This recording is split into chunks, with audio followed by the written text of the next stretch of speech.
Ready to go? Okay, thank you. Okay, everybody, it's 6 o'clock.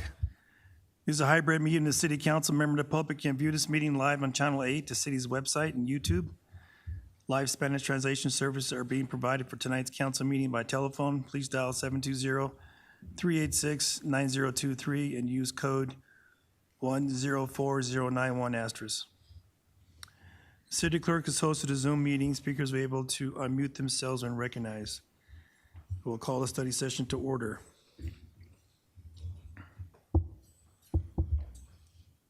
Okay.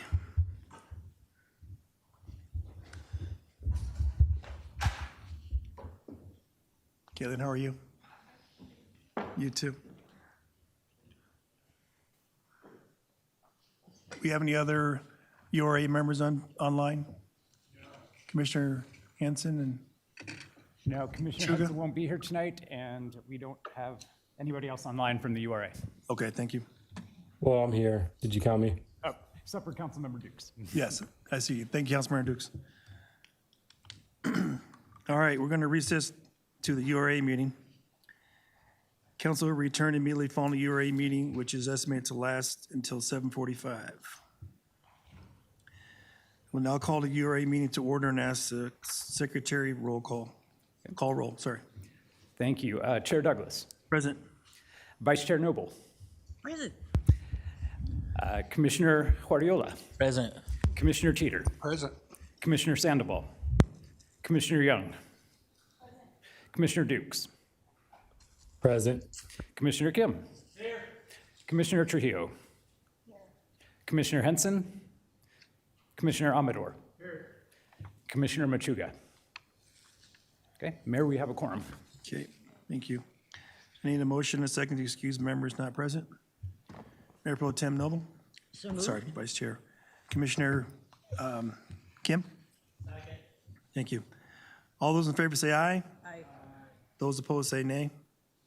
Okay, motion passes 10 with 2 excused absences. Okay, approval of the minutes. Need a motion and a second to approve the minutes of June 8th, 2026. Commissioner Kim? So moved. Commissioner Teeter? Second. Need a motion and a second to approve the minutes of June 8th, 2026. All those in favor say aye. Aye. Those opposed say nay. Motion carries 10 with 2 excused absences. Okay, presentation amended and restated bylaws of the Urban Renewal Authority of the City of Commerce City. We'll invite Caitlin Quander, outside counselor for URA, to give the presentation.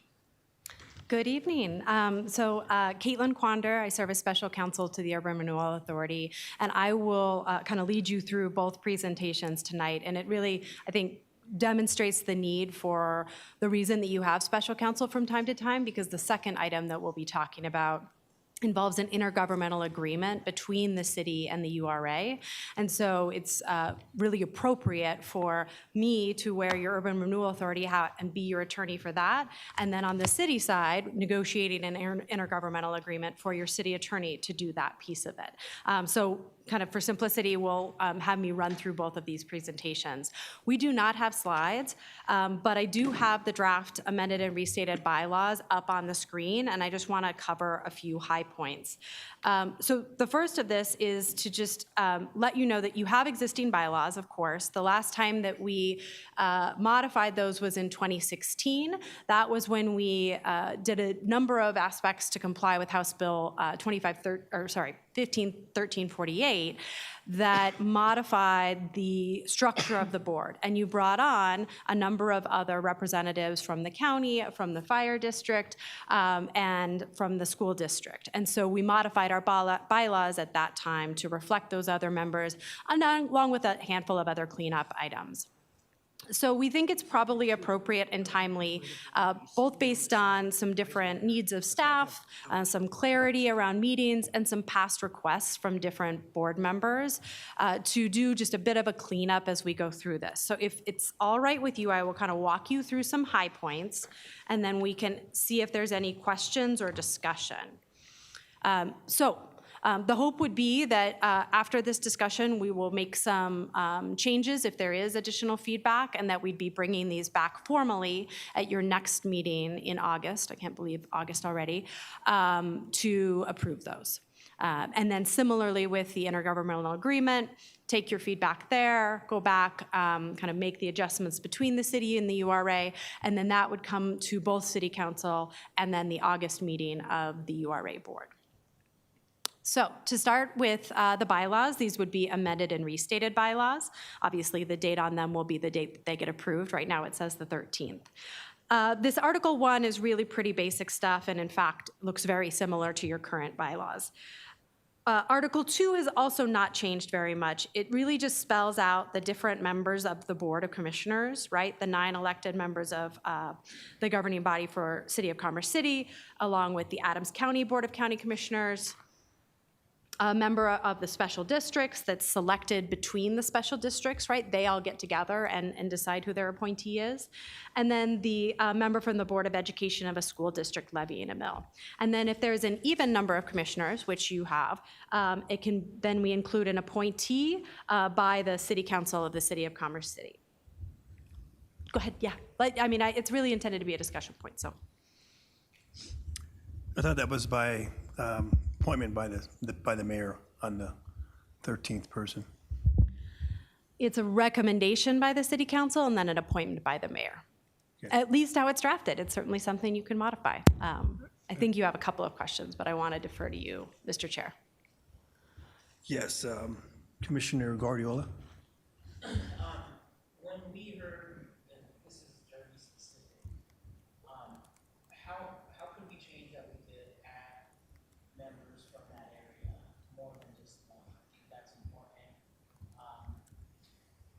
Where in that section, that was my biggest question, looking at bylaws this weekend, like where would we add like 2 members, or whatever this board decides, but I think I hope people could think of like how many we get from that local community, because I think that's important.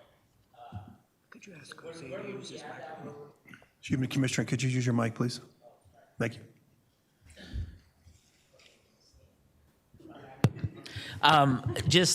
I think it's important for this board to really see how many folks we want to get from that local area. And, you know, from the Derby Review Board, the feedback was like, they want to have, and again, they had a lot of good insight. So how do we add people, or what's that process, or what's that discussion with y'all right now to have that so they could be represented also? Yeah, thank you, Commissioner. So the Urban Renewal Authority Board statutorily must be the members that I just described. And it does not have additional members other than the single appointee. But when you look at Section 3 of the bylaws, and within that, or sorry, Section 4 of the bylaws, I should say, Article 3, Section 4, there are committees. And that is what the Derby Review Board has always been, is essentially a subcommittee of the Urban Renewal Authority. And this provides pretty broad authority by resolution to create subcommittees or ad hoc committees. A number of urban renewal authorities have a standing finance committee, for example. And others will put together a quick ad hoc committee for a special project that then, when that work is complete, it ends. So that's, I think, we could certainly call out Derby if you wanted to within the bylaws, or it's written to be pretty broad where you would just take up a resolution, form a committee, go through a process to appoint who you feel is appropriate for that subcommittee, and then they could meet and advise this board as you make decisions about Derby. But the broader Urban Renewal Authority covers the entire city and has currently 4 plan areas within it. I'd like to call out Derby. I think it'll do justice for our residents that it is called out. Especially Derby is a priority for this council that's seated. And I think calling it out, 1, it keeps it in front of us all the time. 2, it's an empowerment for those folks that it's in writing. So that's what I would suggest. Commissioner Trujillo. Thank you, Mayor. So you answered my question relating to a subcommittee and the establishment of one. I guess then what would be the selection and appointment process for these certain members? And then I'll make my point around calling it out or not, and after. Yeah, thank you, Commissioner. It really is up to this board. Depending on the topic of the committee, sometimes it is just a subcommittee of this body. I think particularly of the finance committee that exists for some URAs, right? They want something to come to that committee, which is a subgroup, before it comes to the full board for final consideration. Versus maybe if it's the Derby area, you actually want that committee to be made up of appointed community members. And you, as a board, in that resolution where you create that committee, can set up the process that you feel is appropriate to appoint those members. So it sounds like we have the mechanisms in place within the existing bylaws to create this subcommittee, as well as appoint certain members of the community to said subcommittees. Commissioner, I think with this language, you will and Great. do. I think if you want to be specific to a committee you know you want to create, we can certainly add it. But this is intended to be pretty broad. It does provide that ability without naming it. So it's really up to you. Regarding calling it out, I don't necessarily think that's necessary, Commissioner Guardiola. And I say that because as the city grows potentially, or as we are looking at other areas, then that, we would probably want to be consistent. And then I just feel like it would lead to us having to amend the bylaws unnecessarily. And I think this broader language would suffice. That's just my opinion. No, and mean, I I'm agree. I open-minded. think now how you explained it, it gives us the leeway to do that. I'd be fine with it because it gives us, again, the other I think is just educating our residents what URA is, right? Because right now a lot of people just think it's Derby when it's not, right? It's a broader, so I think that's something city staff could work on, saying, yes, this is the URA, and then we have the 3 locations. Yeah, and Commissioner, one of the things we've talked about, and I'm happy to do maybe even at the August meeting, is to do a little bit of a 101 and kind of update and coverage of what are your existing plan areas, what's the role of the board, and then maybe we have a discussion about what the resolution would look like for the Derby committee, and then maybe bring that back in September to take up. I think that's great. Thank you. No, thank you. You done, Commissioner? Commissioner Teeter. Yeah, I think that it should be selected, God damn. I forgot what I was going to say. It's been so long. I think that the board and commissions should be the ones that reappoint members. They should go through that process and then go through city council versus instead of the mayor. And then when they reappoint members, I believe that it should be, it's mostly made up of special districts and city council. You have 9 city council members and the rest are from special districts. Well, if you're missing one from school district 14, I think that it should be replaced by school district 14 or with another school district 14 member, or if it's replaced from the fire department, then it should be replaced, by the fire department's board of directors. But that's how I think it should work. Or if it's city council, well then, then city council should, because we're appointing them for 5-year terms. And so, I mean, each special district should have a representation there. Whether it be water department, fire departments, school district. And it should, the way I read it is when they appoint their members, it comes from their committees to us. Commissioner, yeah, and thank you, Mr. Chair. So by statute, it is the 9 members of your city council. It is a board member of the Board of Education, or sorry, a board member of the board, any Board of Education of a school district with a mill levy. That is a school district seat. And a an appointee from the county, that is the county seat, that always is. And then the third is all of the other taxing special districts get together and they select their appointee, currently the fire district. Those terms last for the terms that they serve on their boards, and for the special district one, it's whatever they designate. There is one final seat, because you end up with an odd number with that, and that is the one that, at least currently as written, goes through, I think historically it's gone through your boards and commissions process, although we don't have that expressly written, and we can add that if you'd like. But it is a recommendation of city council and then an appointment by the mayor based on that recommendation for that individual seat. And that is the five-year term seat, correct? Thanks. Sorry, Commissioner Trujillo. Thank you, Mayor. Oh, I'm sorry. Commissioner Trujillo, before you go forward with you. Commissioner Dukes, sorry. Sure. Thank you. I just wanted to add, I agree with the idea of going through the process to highlight Derby as a subcommittee in the near future. I think it's critical to make sure that that area stays on the forefront of the work we're doing.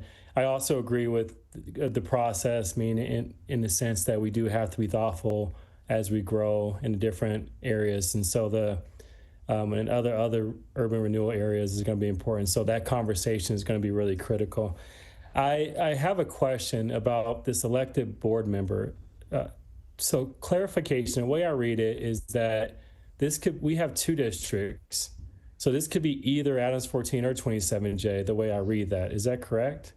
That is correct. Well, I'd have to double check. Do you know if the urban renewal areas, the existing areas, cover 27? Oh, They that's do correct. not. That's Okay, so right now it is just 14. Okay. If you were in the future to approve an urban renewal plan that included that area, then they would have to get together and decide who the school district appointee is for that seat. That's a great question. Okay, that makes sense. Thank you. And the other question I had about the subcommittees, that is something that what I'm understanding is already within our bylaws. The language allows for that. So our next step will have to be thoughtful of how we have the subcommittees? Commissioner, that's correct, yes. The language, at least in this amended and restated bylaws, would cover the ability to create that committee. I think probably for your August meeting, beginning the discussion on how you want to go about that, and then bringing back a resolution to form that committee in September, if you feel you're ready for that, is the path I'd recommend. Okay, thank you. And yeah, I'll hold my other question. I'll come. Thank you. And just to clarify, it falls within different areas of taxation. So if anything above 96 comes into play, then 27J would have a seat at the table, not Adams 14. If it's in this area, taxation area within the school boundary, then Adams 14 would fall into play. But she also said that if that's the case, then it would have. Mike, please. Then if that was the case, then the school districts, they have to get together and have one appointee for both school districts. So currently, the only thing that resides in the URA is in Adams 14, because you have Derby, you have the Greyhound, and then the chicken coops. Yeah, where that's correct. So everything's in Adams City, but if there was one in 27J, then we would have to get together, our two boards would have to get together and just have one rep. It's not both reps. We'd only have one district rep between the two. Right. Correct. Yeah, Adams 14 would fall off and 27J would pick up. Well, they would We have to would get have to together meet and and decide who's going to be here, because we would still both have stuff in urban renewal. It would be both of us. So if Well, all of our stuff after yes, 25 but I'm just years that we saying had, if- yeah. Right, I'm just saying if it falls within the Northern Territory, within the boundaries, then the table would be 27J. And then, So for a tax sharing agreement, yes, you would have those discussions, but for the board seat, yeah, it would be that Adams 14 and 27J would go meet amongst themselves, Sure. and they would probably do an IGA or send you some sort of letter or resolution that says, we have agreed that Adams 14 is going to represent us on the URA board, and you would never see 27J. Now, their job is, as part of that agreement, to ideally go back and talk to each other and, bring the voices together, but one seat for any and all school districts. But right now, you just have the one. okay, all right, thank you. Yeah. Commissioner Teeter? Oh, Oh, sorry, Commissioner Trujillo, sorry. Thank you. Going back, it sounds like we need clarification on the appointment process, who appoints specifically. It's my understanding that it's very similar to boards and commissions. It reads pretty much, I think, almost identical, that it goes through council, right? And then the mayor appoints. I don't think that that means the mayor gets to decide. There's a difference between, can you clarify that? So as it's written, it is, if there's an even number of commissioners, which is what you have, on and after the recommendation of the city council of the city of Commerce City, a person appointed by the mayor of the city. And so if you feel like that needs further clarification, that it is only based on the recommendation, if that makes sense, I'm happy to add that in, right? Like, I don't think the intent is that the city council recommends someone and then the mayor picks someone, from the left. Right. But if that would be helpful to clarify that it is from the recommendation that the mayor then appoints, Yes. we can provide that. We absolutely need that clarification. Thank you. Thank you. I agree. I was just going to add to some clarification here. So what you're hearing is the way that the council recommendation has organically come before the mayor is by using the board and commission interview process.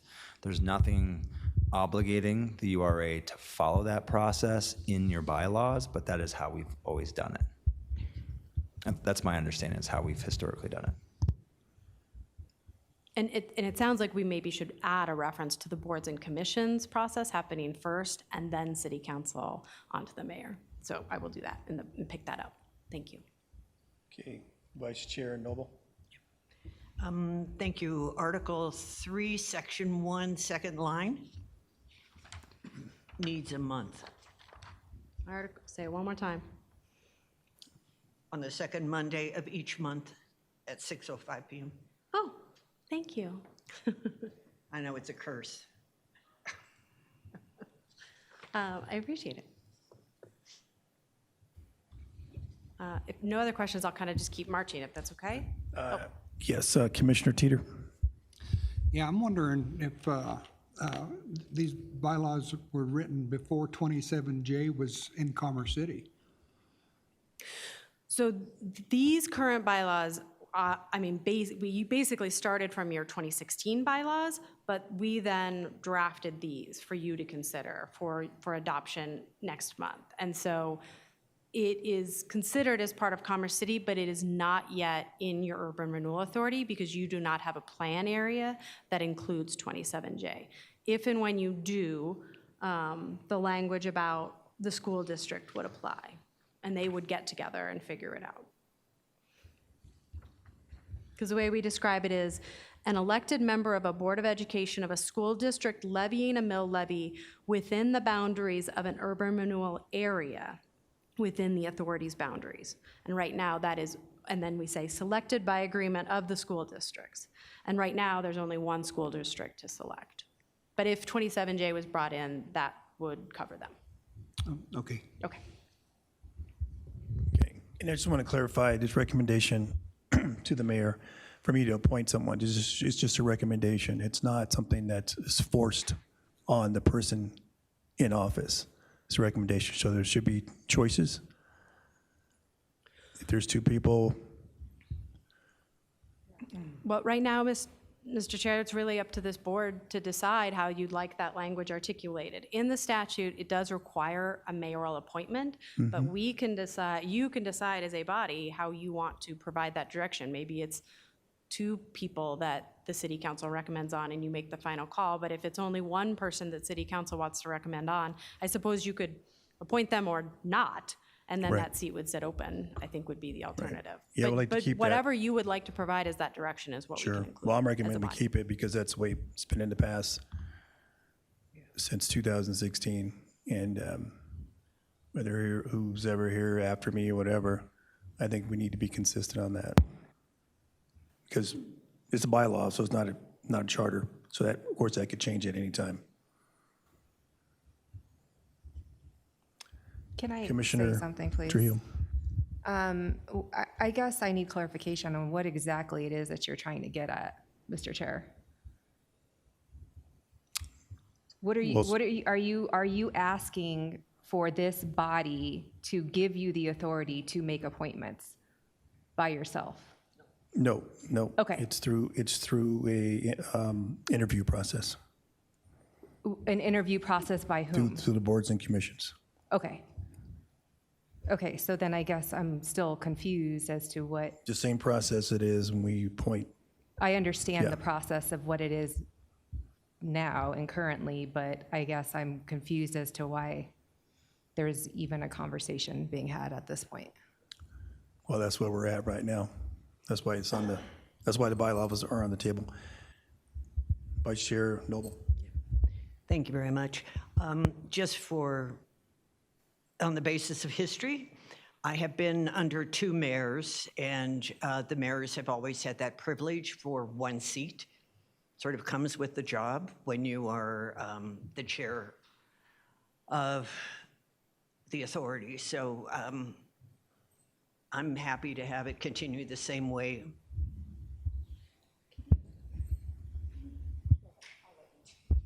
Commissioner Young? If I'm understanding, we're not changing the process, we're clarifying the language in the bylaws. We're just asking the language to be clarified in the bylaws to add the current process that we have, which is their candidates are being interviewed through the board and commission process, the city council selects, and then the mayor appoints. Am I understanding what we're all trying to do here? I think I don't want to speak for everyone. I think what you're trying to do is flesh out in the bylaws what the process is. But I think it's important to note, and I was not here, but my understanding is there was a time where there was an appointee identified through the interview process that was recommended by city council, and the then mayor did not appoint that individual because the then mayor did not want that to happen, which means there's then an empty seat. And my understanding is there has been an empty seat since then, right? So I'm just calling to note what I understand to have happened previously. So if there's an interest in addressing that, nothing we've discussed will address that. It would be the same process. Interview, recommendation, mayor has the ultimate decision as to whether or not to appoint that recommended appointment. Thank you for the clarification. And if I may, having been there during the process that the city attorney outlined, he is accurate of how the events around the appointment or lack thereof did occur under the previous mayor. So that is an accurate recollection. Commissioner Trio. Thank you, Mayor, Chair. I do want to address that issue. That is problematic for me, and I think it's problematic for this body in general. And so I do want to make sure that we are very clear in our language what this process is going to look like going forward. So I would like to I don't know how we go about this procedurally, but I would like to amend our bylaws to state with specificity that the council will do the interview process, move the candidate forward for appointment. I don't feel that is, it's not a fair process to be given that authority as a sole individual. We don't have that type of a government here. We are not a mayor-controlled city. But it doesn't say what the process is. I also think the only issue with that, though, is that we still have an open seat because we cannot get anyone to run for that seat. So it should still be, I mean, if we're going to have someone as appointed, I mean, I think we should get that process written out and then be able to get someone in that seat, because that seat's been vacant since I've been on the URA, and I've been on here for almost 5 years because I've been on the board for 6. And I mean, we haven't had anyone in that seat for the last 5 years that I've been on this board because the previous mayor didn't want their recommendation. And unfortunately, no one has applied for that position. So I think if we're going to appoint someone, then we find a way to get someone appointed to that before we even say that the bylaw wasn't working or isn't working, because once that wasn't appointed, we have not filled that position at all. And I think that goes like what you're talking about with like our community things too.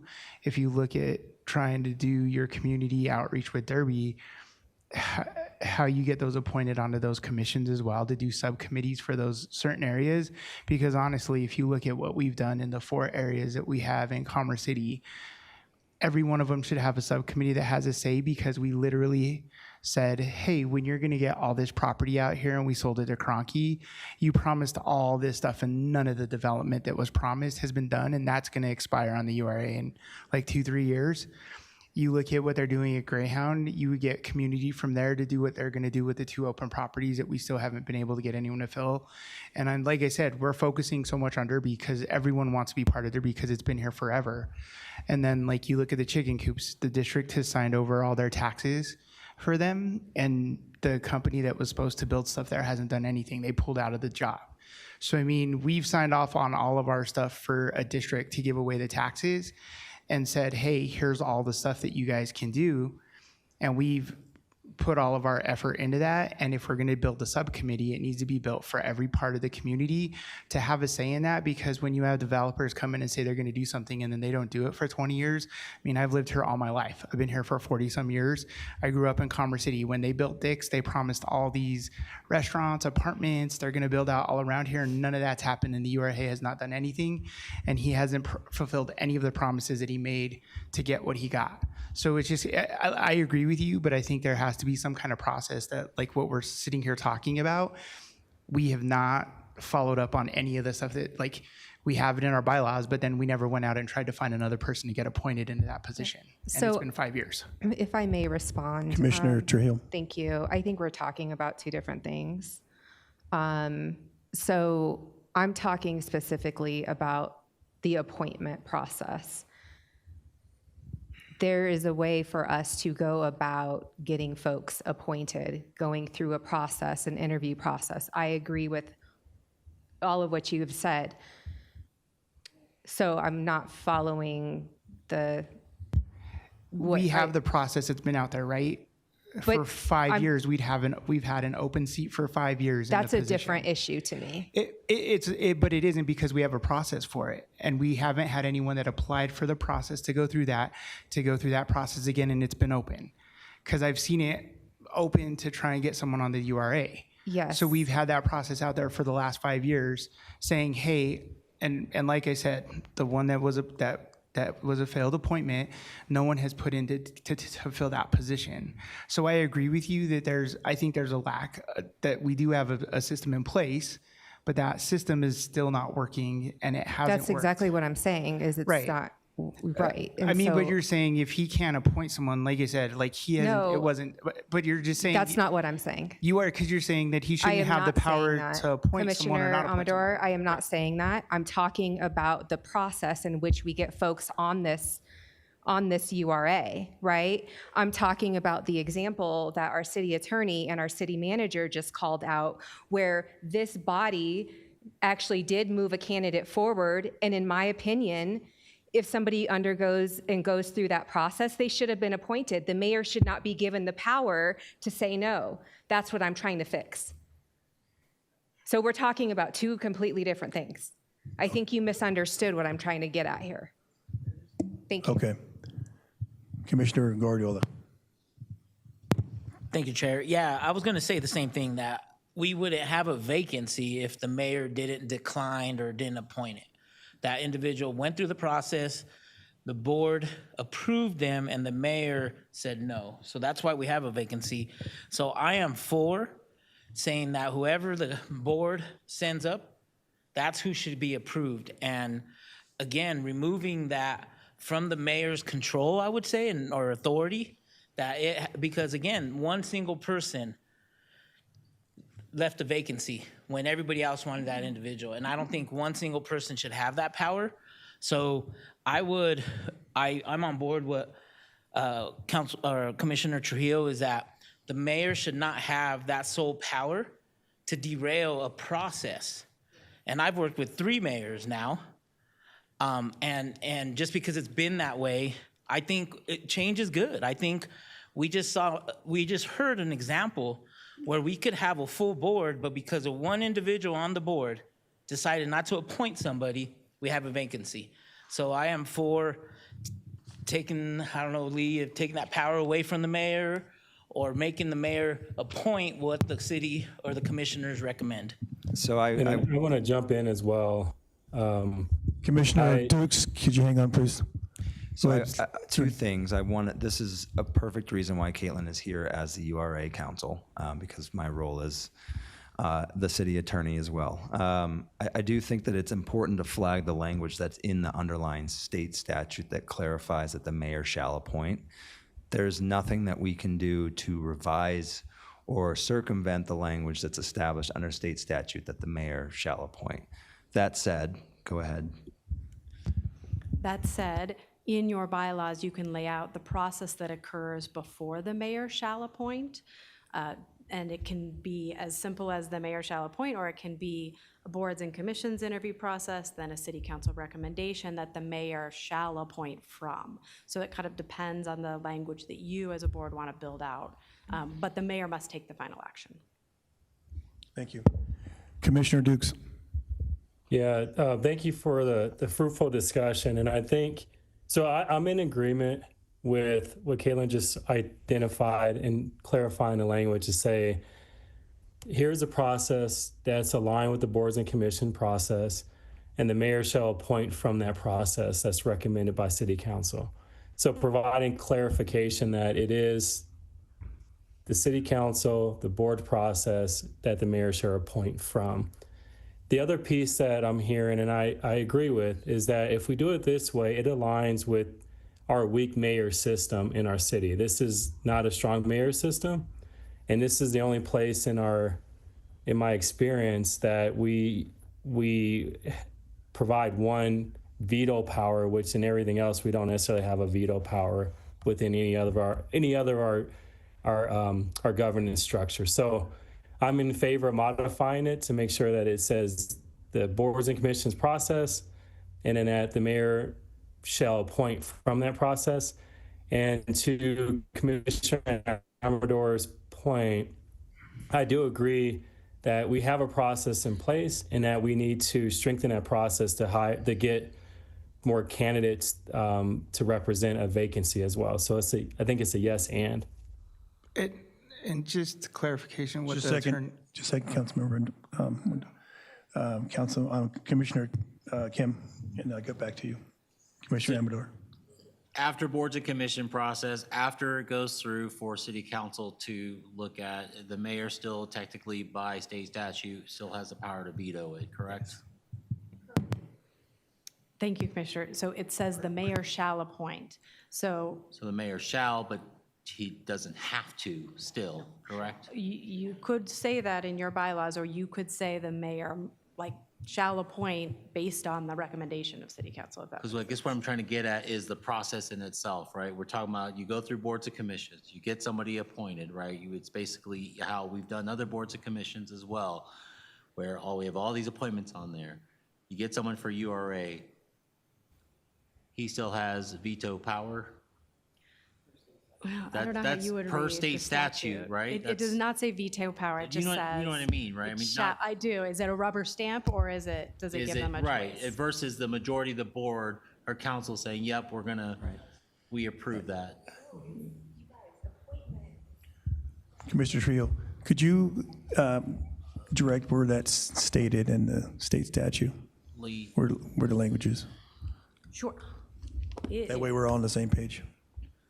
It is Colorado Revised Statutes 3125 104 2.5, and that goes through all the various members of the board, but the important section is, if the number of members of the governing body causes the authority to have an even number of commissioners, the mayor shall appoint an additional commissioner to restore an odd number of commissioners to the authority. That is all that the statute says. Some URAs just have the mayor appoint. Some URAs follow what their typical city process is to have a board and commission interview, have a city council recommendation, and the mayor sort of rubber stamps it. So it's really up to this body on what you want to dictate in your bylaws. So it's not just for this mayor or this council, it could be for future councils moving forward as well, Absolutely. The Okay. bylaws will serve for the URA board going forward. going yes. forward. Okay. Commissioner Amador? No. Commissioner Teeter? I'd like to call for a consensus on the language that would direct the process to be the commissioners and the council, and then could we operate under a weak mayor system? We don't operate under a strong mayor system, so we need to go with what fits this council. And I'd like to call for a consensus. Can we do that? Yeah, and I have a point as well. Commissioner Dukes? Just a question. I'm in consensus with Commissioner Teeter in the conversation I had. But Caitlin, is there a stronger word than shall? I think that's what it comes down to. In my experience of legislation, I think shall is probably the strongest term we can use. But is there something else that demonstrates? Other than shall. Thank you, Commissioner. Some use must. I think legally they are interpreted the same way, but there's been kind of practice of late to switch shalls to must. I don't know if you have further feedback on that. No, I use them synonymously. I mean, I think in legislative drafting, shall has sort of historically been the term that folks use when it means that it's not a voluntary, action. Yeah, and it sounds like, based on just that past experience, that a former mayor chose not to adhere to the shall. They went a different direction to have a vacancy. So if that's the case, I'm okay with keeping the language as is, because it's as strong as it can be in terms of using the process. And I would like the consensus on us building out the process and then leaving it at the mayor shall take the recommendation from the process. Commissioner Guardiola? Okay. Mayor, I'm sorry. Vice Chair Noble? Thank you very much. Is the composition of the board or the commission similar or the same as it was before? Or has that changed? Because we used to have a regular person, a regular Commerce City resident, and I don't see a place for a regular Commerce City resident in this. Commissioner, I think it is the single seat that we've been discussing where that could be that. It typically is a resident or someone with experience. It is. Is it something that could be included? Is that what you're saying? That seat that we're talking about, that is that appointment that goes to boards and commissions, city council, to the mayor, that is that resident often. And if I may, Caitlin, that position was previously filled by a resident that had gone through the interview process. From my understanding, why that individual resigned from the URA board was due to the inconsistent meeting schedule around lack of work, for lack of better words. And then when the recommendation was brought forward by a previous iteration of the council through the boards and commission, just to point a little bit of clarification on that. When that appointment recommendation was brought forward, it was either at the meeting before or the last meeting before the turnover of the mayor position, and did not want to take action in appointing said person on his way out of office. So it has then, over time, just created a vacancy in which we have advertised with each round of interviews that we conduct for boards and commissions, and for one reason or another, when we have had individuals who have interviewed in that spot, they have not advanced to the stage of recommendation or has sought to be placed on other boards and commissions. So historically, for the last 3 or 4 years, that's what we have seen. But that triggering effect was when the individual resigned and a new appointment, we have since just had that vacancy going forward. In that case, then, I don't see a place, what am I overlooking here? I see 9 elected members, that's the city council, someone appointed by the county board of the commissioners. So we have that. A board member of a special district, I assume that's what fire is. Correct. Board of Education, so that's what Adams 14 is. And now E, this is that spot. So what are the other slots? Oh, there's the one. A person appointed after the recommendation, the foregoing on and after the recommendation of the city council by the mayor of the city whose term to office as a commissioner shall be for 5 years. Okay, there's the other person. So was the man who left because the meeting times were all over the place, was he appointed by the mayor? He was I thought he went through boards and commissions. he was a recommendation that came out of boards and commissions in which the mayor then appointed. Yeah, that's right. That's what I thought. So the appointment by the mayor was like a discovery. Oh, wait, that's in the bylaws. And that's when the then mayor was going to do it, but wound up not doing it before his term of office ended. So I think we had both situations under the previous mayor where he had appointed said individual, and then when that individual resigned, he did not appoint a new individual in that place due to the timing of which he was rolling off and a new mayor was rolling on, is my recollection. So we saw both instances of the process play itself out through to the recommendation and action in one, and no action in the latter, which is how we have, once again, had this vacancy to this date.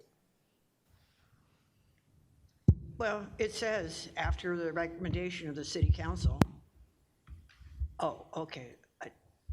This paragraph is written very oddly, actually. After the recommendation of the city council, the city of Commerce City, a person appointed by the mayor of the city of Commerce City, if there is an even number of commissioners after the appointment of the foregoing, why would there be an even number? There's 12 right now. There's 12? Correct. Okay. That's, So why that would comes that from be the an if? statute, but fair. That's what the statute says. You will always have an even number. Yeah, so it's not an if, Correct. it is, I think We can that part certainly needs cut to come that. out because it's actually confusing. Okay. It is actually an even number, and this next person would be the 13th, whoever that may be. Correct. And shall appoint, Hearing we would add. shall is a word in government statute. lingo, you don't mess with shall. But how you get to shall is what could be That's what we're talking about. altered Informed by this in body. any fashion. Yes, correct. Any particular fashion. Yes. Okay. Okay. So Commissioner, if it's just if it's just one person out of 13, I'm not sure how this is worth a long conversation. Commissioner Trujillo. Thank you. I just want to be very clear.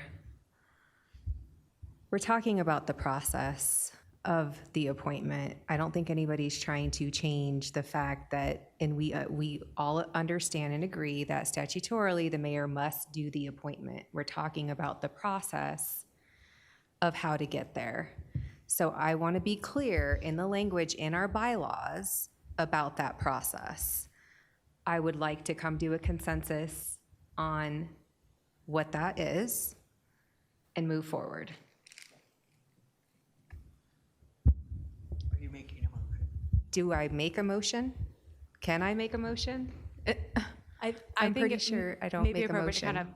of gather consensus with a vote there, whether you prefer to do it formally or not, but I think it would be helpful for me to understand if there's a majority of the board that would, I'm hearing kind of that you would like the process to call out that it is a boards and commission interview process, a council recommendation, and the mayor shall appoint from that process. And if there is a majority of the board that says yes to putting that language here. Yes. So it pretty much stays that as it is, or how are we changing it? It does not stay I how think it it is. Excuse me, needs to- Commissioner, let's get the clarification. Mr. Chair, I think that we do need to add the shall component, and we do need to add the reference to the boards and commissions. And I do appreciate your feedback on maybe we reorder it so it's a little clear and delete the if there is an odd or even number, because there always will be. So we'll rework it, but what I laid out is what you'll see in the revised version that comes before you next month. Okay, thank you. Okay. Okay. Can we get consensus, please? I think I saw Yes, enough everybody thumbs up. just about had their hands up. Okay. So go ahead, So- if you're for this, if you're not taking a vote, but just consensus, please raise your thumbs. I'm not clear on what the process is. I can't hear it, so I'm not voting. Would you want to restate that, please? Sure, Mr. Chair. So what it will be written is to remove the reference to the even number, and it will just say, on and after the interview process by the boards and commissions and the recommendation of city council, the mayor shall appoint a person whose term of office as a commissioner shall be 5 years. And what are you changing it to? That's That- what she's that. changing it to. That is not what it currently says. What are you changing? I'm not hearing it. That the first clause, if there is an even number of commissioners, will be deleted. So it will begin, and right now it does not reference boards and commissions, so that would be added. So on and after the recommendation from boards and commissions and the recommendation of the city council, the mayor shall appoint, because that's not in there, whose term of office shall be for 5 years. Yeah, I have it. Okay. But I'm not understanding what she's changing, what wording. So we will add shall, we will add a reference to boards and commissions, and we will remove the reference to the even number. I think it would help if there was a strike through and then put the change. Sure, I am down. happy to bring back a red line Okay. at the next meeting, both a clean and red line. All Sure. right. Appreciate that. Okay. Commissioner Teeter. Okay, so what I just understood was the board and commissions review the applicant, and then the council makes a decision, and then the mayor shall appoint whoever he wants. Is that what I'm hearing? No, it will be shall appoint the recommendation Okay, of city but that's- council. But you're not saying it. You're just saying the mayor shall. You're not saying he shall, Appoint the person recommended. okay. Okay. that's- Yeah. Okay. Thank you for that feedback. Okay, thank you. Do you want me, okay, I'm gonna keep marching if we're okay. So section 3, and yeah, that's what I've got up on the screen. So section 3 goes through here, essentially describing the positions of chairperson, vice chairperson, general counsel, executive director, treasurer, and secretary. I think the points that I would just call out here is we're not seeing significant changes from your current bylaws and current process. There are some urban renewal authorities who do not automatically have the mayor and vice chair be the chair and vice chair, and they do an election amongst themselves. I would say probably the majority do still have that deference to the mayor, and that's what we see here, and that has been your historical path. On the attorney of the authority, and this is something that we'll kind of continue discussions around, it allows one or more attorneys to provide general counsel or special counsel, which is my role, or it can also call upon the municipal council of the city for such legal services. So it's written pretty broadly, but I think one of the conversation points that, especially as the urban renewal authority decides to become potentially more active, that you may want to think about, kind of pulling a little bit more of that responsibility into an outside counsel role, because there is more kind of back and forth with the city. So that's certainly something that Mr. Zarzecki and I have been in discussions about. But this provides pretty good latitude to do that. And I'll just add to that. I think this is something that I identified in 2024 and actually had the conversation with Caitlin to understand her representation of other URAs and how growing URAs identify their outside counsel versus special counsel. My understanding is, and please jump in here, but my understanding is the more proactive and active a URA is, then oftentimes you're going to need more legal counsel. and you will find, the URA will find itself in negotiations respectively with the municipality more frequently, which is sort of that friction area where you don't want the city attorney operating as the city attorney and as the URA counsel, right? I can't be on both sides of that deal. So the language that you have now provides us sufficient flexibility, in my opinion, but we can always change it as the community continues to grow and as the URA continues to be more active. Thank you. We also call out the executive director and designates that as the city manager or his or her designee. And then the ability to, appoint other authority staff. Over time, there have been kind of specific people designated to urban renewal, or someone in economic development has been sort of designated to cover that, and so it gives the city manager the authority to make that appointment right now. And then thank you so much to your director of finance, because they serve as the treasurer for the authority, and similarly for your city clerk serving as the secretary of the authority. Article 3, and thank you for that note on adding month. As you know, you all voted to kind of regularly hold your meetings on the second Monday of each month at 6:05. This would codify that prior vote so that it is in your bylaws. And certainly there's still the ability to call for special meetings where needed. I will call out, and I'm not moving our slides, sorry. I do want to call out Section 3, meetings through electronic communications. This was a request from a past board, is to really allow staff and commissioners to attend and participate electronically. We have done so. I mean, you have one commissioner attending that way right now, and we've been doing that, but this really codifies that practice to make sure that we feel comfortable that when they are voting that they, we've clearly called that out in the bylaws as acceptable. And then it places some, additional parameters around their attendance. I think the only other thing I would call out that some boards have felt the need to kind of add or include that we have not is sort of a preference for in-person, or if someone is kind of abusing the remote attendance, that the board has the ability to, make them attend.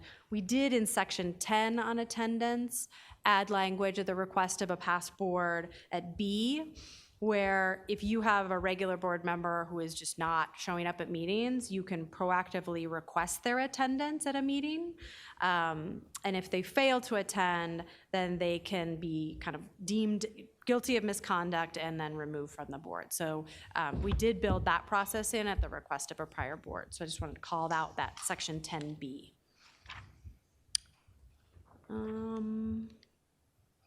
We've already covered it, but Section 4 on committees, so thank you for asking that. We did not change anything related to manner of voting executive sessions. And then Section 11 on removal, again, at the request of a past board, we have sort of beefed up and clarified the power to remove a board member for misconduct, for failure to attend, and sort of building out a process to do that removal if you feel like it's necessary. I think that is it. One last one, I apologize. So Article 5 under powers, at Section 3 on contracts. Based on some discussion with your executive director, there are a lot of kind of small contracts that the urban, not a lot, but there are small contracts that the Urban Renewal Authority Board enters into. And, we're bringing forward every contract at this point to you. And similar to the city, it was sort of thought to be appropriate that to set a level that the executive director can proceed and enter into contracts without coming to the board. And it's proposed at $100,000. So if a contract exceeds $100,000, this board will see it and consider it. If it is below that, obviously, certainly if the executive director feels it's necessary to come to the board, they can make that call. But if not, they would be able to proceed, and it would be in furtherance of something you've approved. Thank you, Caitlin. I think just to provide some additional context to that, as we kind of go through our budgeting process, part of a historic practice that I've applied, not necessarily here, but in other experiences, is to take the URA board through what would be our upcoming programming for that year, in which we would have to secure contractual or vendor participation. So you would know up front what we would be budgeting for us then to acquire as a consultant or support and assistance. So there's still a level of transparency and clarity around the funding that would be going into that contract. Now, obviously, if there is something that is coming out of the blue, that would be a direct conversation that myself would have with the URA board before taking any action. And once again, this is trying to work within a timely manner to keep things moving and advancing, so that we also don't get bogged down. But like I said, a lot of the things are already going to be pre-planned and thought out in advance of what would actually be executed within that contract. So there's still a touch point that the board would be having in that decision-making process. Thank you. Commissioner Kim. Quick question, that dollar amount there, that's the same dollar amount from 2016, from 10 years ago, or is that? Commissioner, thank you for the question. There is not currently a dollar amount. So right now, every Oh, sorry, single this is will contract be- comes okay. to this board, which we have found for efficiency purposes, for expediting, you need to hire a contractor to do some cleanup in Derby, and the city wants to move Right. on it. Well, the next meeting is in 4 weeks, right? And so this is proposed to be a change and add to the bylaws, kind of that cap at above 100,000 would come to the board. If it's under 100,000, I think your executive director described it very well. Ideally, it would be part of your annual budgeting process, and then he would be able to just go and move because you've already approved the concept. Copy, thank you. Yeah. Commissioner Dukes. Yeah, I'm okay. I think it's a good idea to have the dollar amount for the opportunity for us to move projects forward. And what I'm hearing you say, Executive Director Rogers, is that there will be touch points. That'll be part of the agreement, that we clearly articulate the roadmap and when these contracts will come. And with that expectation, having this dollar amount will help expedite the process. Does that sound correct? That is correct. And my question is, the 100,000, that aligns with the city's process with city council? So, great question. No, it does not. And the reason why that is I would say the budget that we have, and I think just the maturity of the urban renewal authority as it stands, just from the revenue of TIF generation, I think is a great balance to ensuring how we are able to manage the resources that we have. I would say this is something that we would explore as we continue to see the maturation of our districts as it pertains to those revenue generations and resources, and then make that determination to come back. But the city today is at 250,000 as it relates to contractual amounts that can be signed by the city manager. Anything above that 250 comes to city council. But once again, you still have different touch points even with the city by things that have been outlined within that base budget or through budget enhancements that is adopted by the city council. So it's following a similar practice, just a lower dollar amount, just because of what we're generating in today's world. Yeah, thank you. So this dollar amount is lower because the TIF generation is not as high. We don't have a high revenue, but we can explore this later on if there's more revenue from TIF. Absolutely. Okay, thank you. Okay, so is the council okay with the Article 4, Section 3 with the contracts, equal amount at 100,000 or less? Okay, all right, thank you. Thank you, Mr. Chair. Okay, so thank you so much for the conversation. That is the end of the bylaws. So we will take this feedback and come back at the August meeting, and we will also provide a red line so you can see any changes and pickups. But that will come back with a resolution to approve the amended and restated bylaws. So with that, Mr. Chair, if you're all right, we could move on to the IGA. All right, You mind following that up for me? Thank you so much.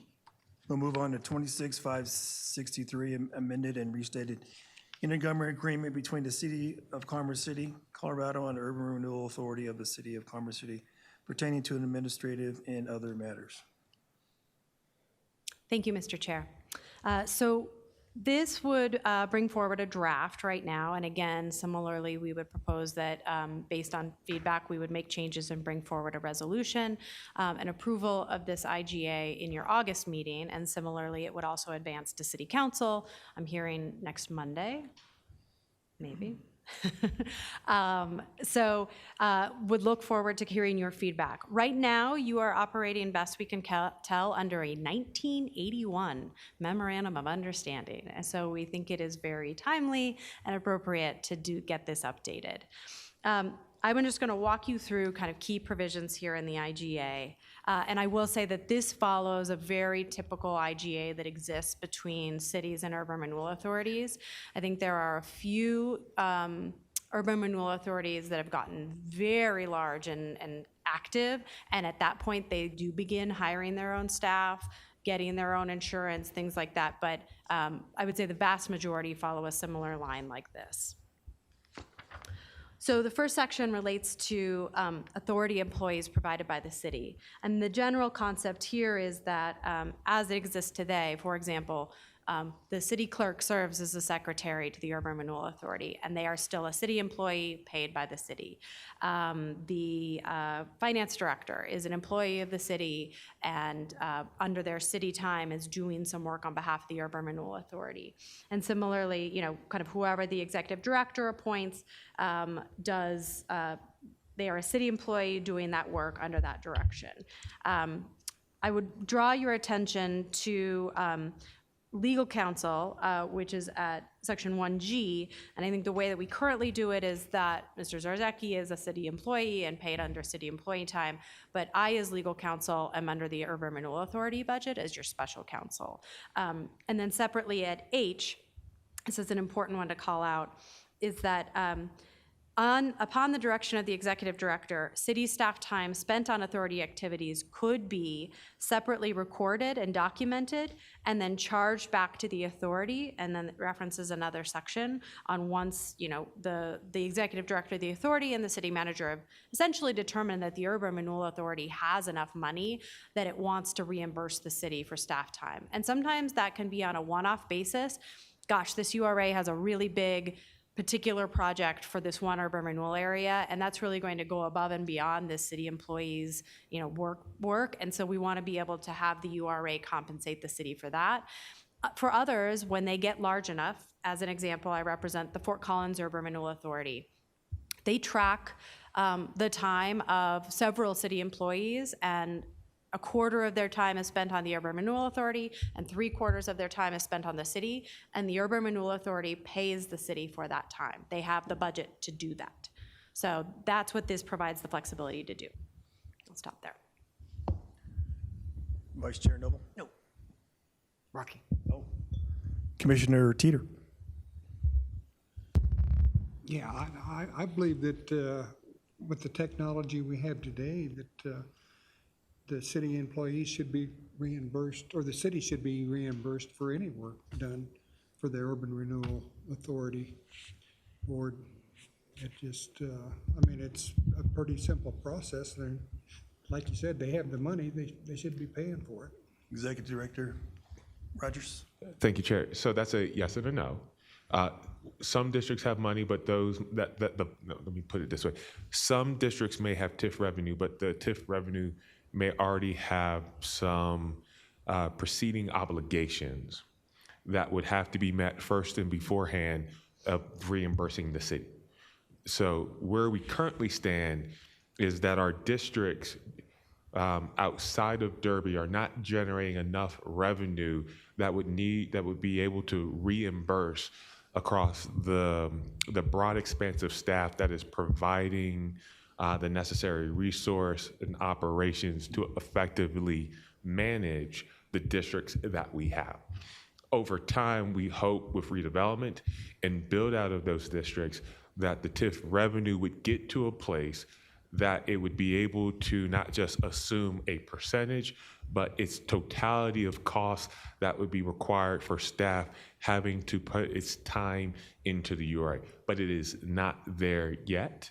And like I said, only one district on a consistent and continual basis is generating a positive TIF revenue. that does not have an obligation to other bodies to have to repay before then having to reimburse the city, which would be Derby. And Mr. Chair, if I may, to just do a follow-on, I think that's a great explanation.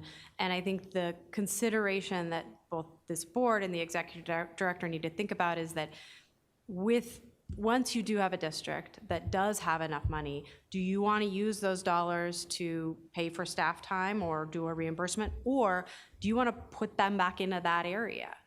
Because those will eat into the dollars that Derby has to do work in the Derby area if you're using it to reimburse the city for city staff. Neither are right or wrong, but you will have less money in that urban renewal area to do the work of the URA. So as written, it sort of allows the executive director to make the call. That's, I think, the question for this board on, is it working well the way it is, and to give the executive director that latitude. And I think just adding on to that, Caitlin, is that with any positioning of a budget for the URA, once again, if we understand the scope of work that the URA is going to undertake for each district and can ascertain what we believe are going to be our TIF revenues versus our expenditures, we will also then be able at that time to be able to outline what we believe in some of our accounts, salaries and benefits. That would be a coverage under the URA. That would be a payment back to the city, which would be adopted at the time of the budget. And I would say until we're at that stage, my recommendation from my professional experience would be to not invest your dollars in Derby today, but in the projects, whether they are public or private, that would then increase those TIF revenues. That would then allow us to, in a much sooner time frame, to assume those costs versus trying to cover those costs today. So in both instances, you would have an understanding about what we would assign on an annual budget from a cost of salaries when we're there and how that would pull from each district. But until then, I would say reinvest in the district to get us to a stage to where we can then be having that conversation with you all, which is not today. Okay. Thank you. So Section 3 similarly allows for the sharing of office equipment, right? I mean, your current staff utilizes city computers and city telephones and city offices, and this just spells out that that is fine. Finances and accounting, not significant changes here, but this lays out the process under which both the finance director serves to provide for accounting, and a little bit more detail about how the executive director could ask for that calculation and invoicing at the time that it's ready to do so. Section 5 spells out the process under which the city may advance funds to the authority. Of course, any advance of funds goes to both City Council and to the Urban Renewal Authority board. Typically, in the past, you have entered into a loan between those bodies. I think the only existing loan you have relates to Mile High Greyhound Park between the two entities, but this sets out that you can do that with both bodies approving. Section 7 and 8 really just spell out that there are sales and use tax increment can be approved by the city, property tax increment, and kind of an agreement to assist in the collection of that. Section 9 allows the authority to be covered under the city's insurance. And then the other sections are really not significant changes. Section 11 allows for the IGA to be terminated, the governing law provisions, et cetera. So, and then Section 16, of course, includes no waiver of governmental immunity for both entities, city and urban renewal authority. Any questions? Commissioners have questions? Is everyone comfortable keeping it as stated today? Can get a consensus to stump it up? All right. Great.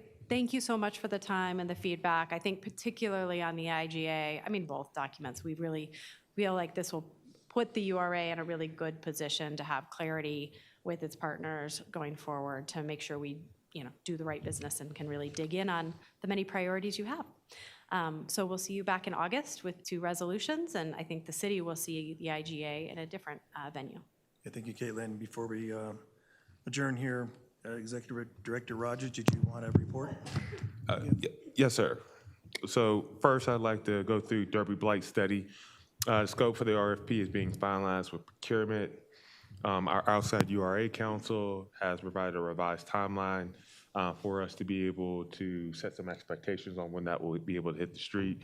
Right now, we are still on track for a release in early Q3 of this year for that Derby Blight Study. And then selection and award is anticipated Q3 or early Q4.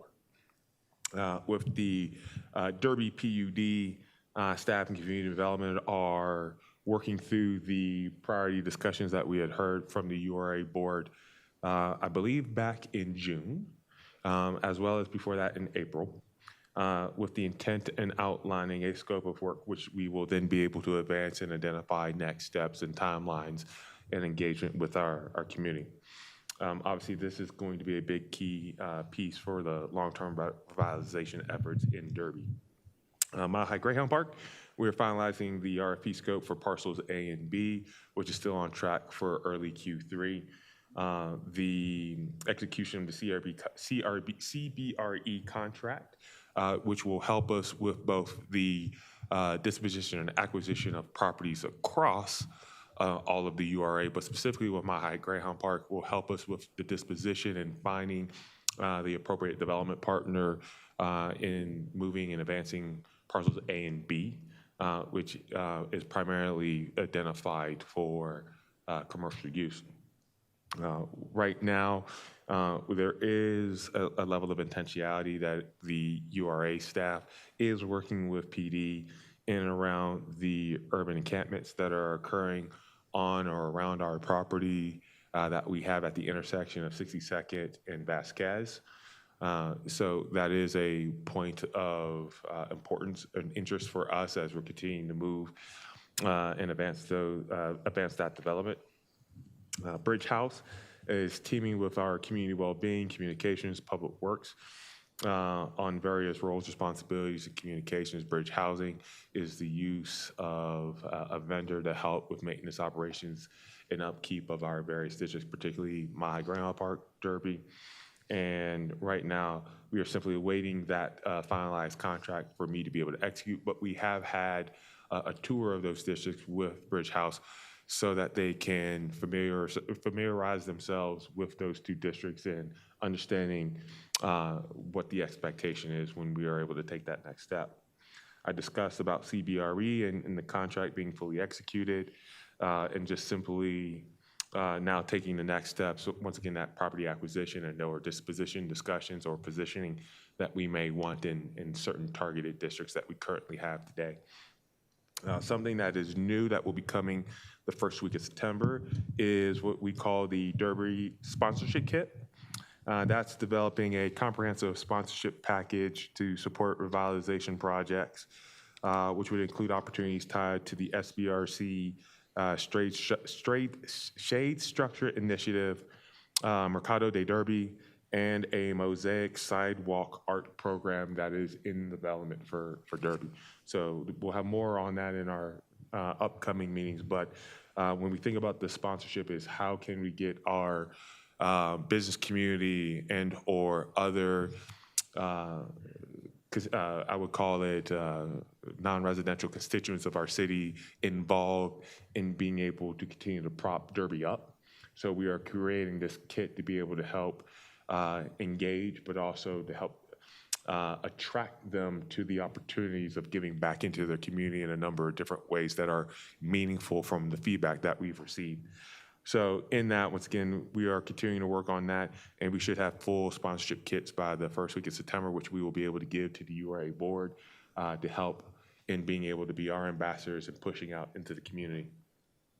Joe Riley Park, program and design concepts are currently advancing and coordinating out with our Parks and Rec and community development teams so that, once again, some of the programming discussions that have been discussed to date are live music, family movie nights, children's story time, crafting and cooking demonstrations, and projected lighting.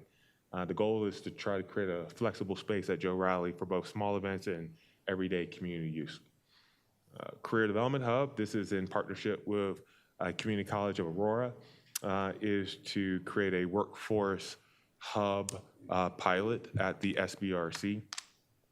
They have taken the lead in being able to seek funding for this partnership, and we are awaiting word about a potential final decision on funder interest.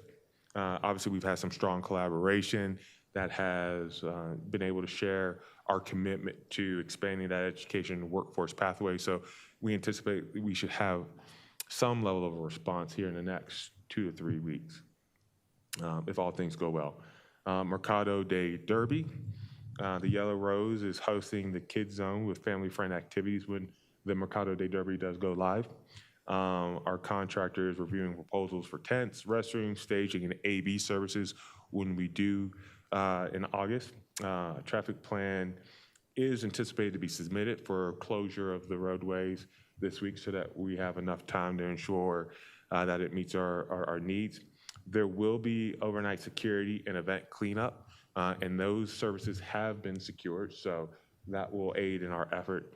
And then this Wednesday, we will be making our public announcement and sharing of information with the community broadly, beyond what I just said. So, Derby Diamond Reconstruction Project, reconstruction began June 15th, remains on schedule with our 10-week timeline.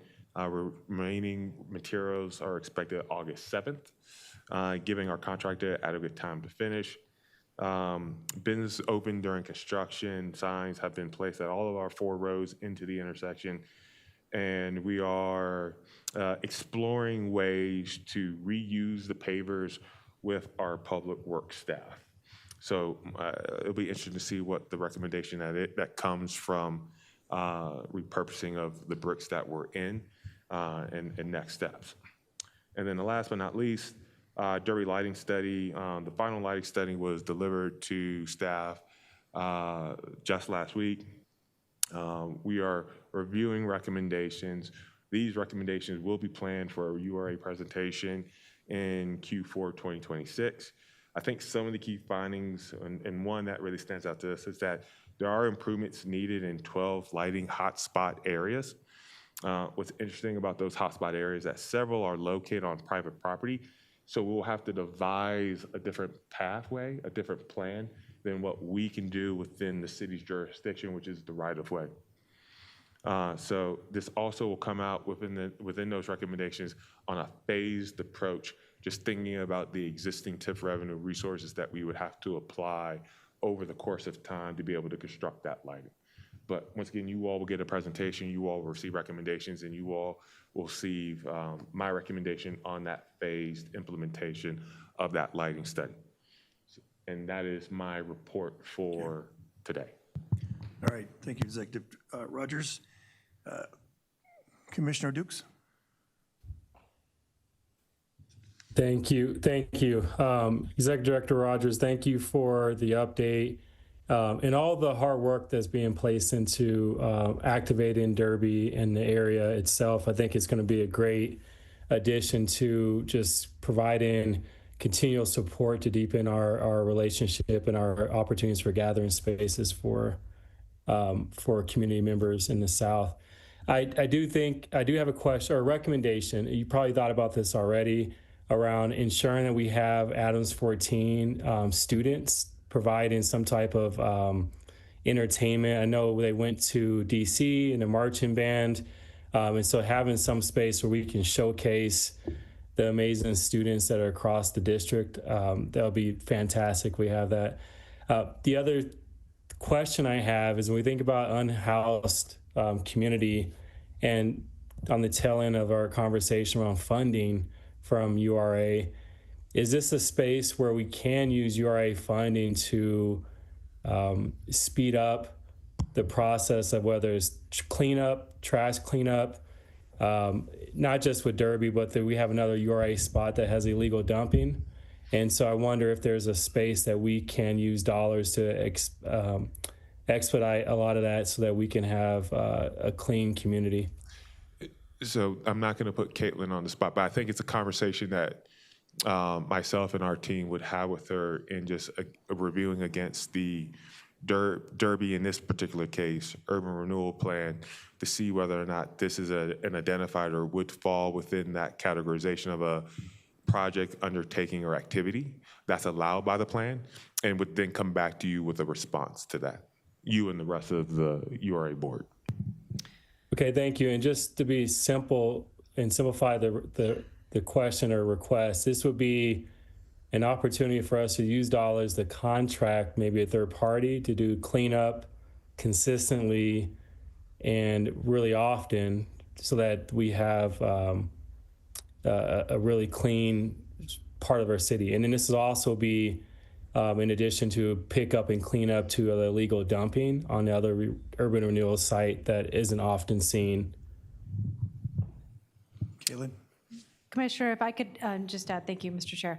I believe that the contract with Bridge House actually contemplates that and includes that within their work in Derby. And generally, the answer is absolutely yes. I mean, if a board wants to spend those dollars, of course, kind of more proactive trash cleanup is absolutely, preventing and curing blight in that area, and is generally something that can be utilized.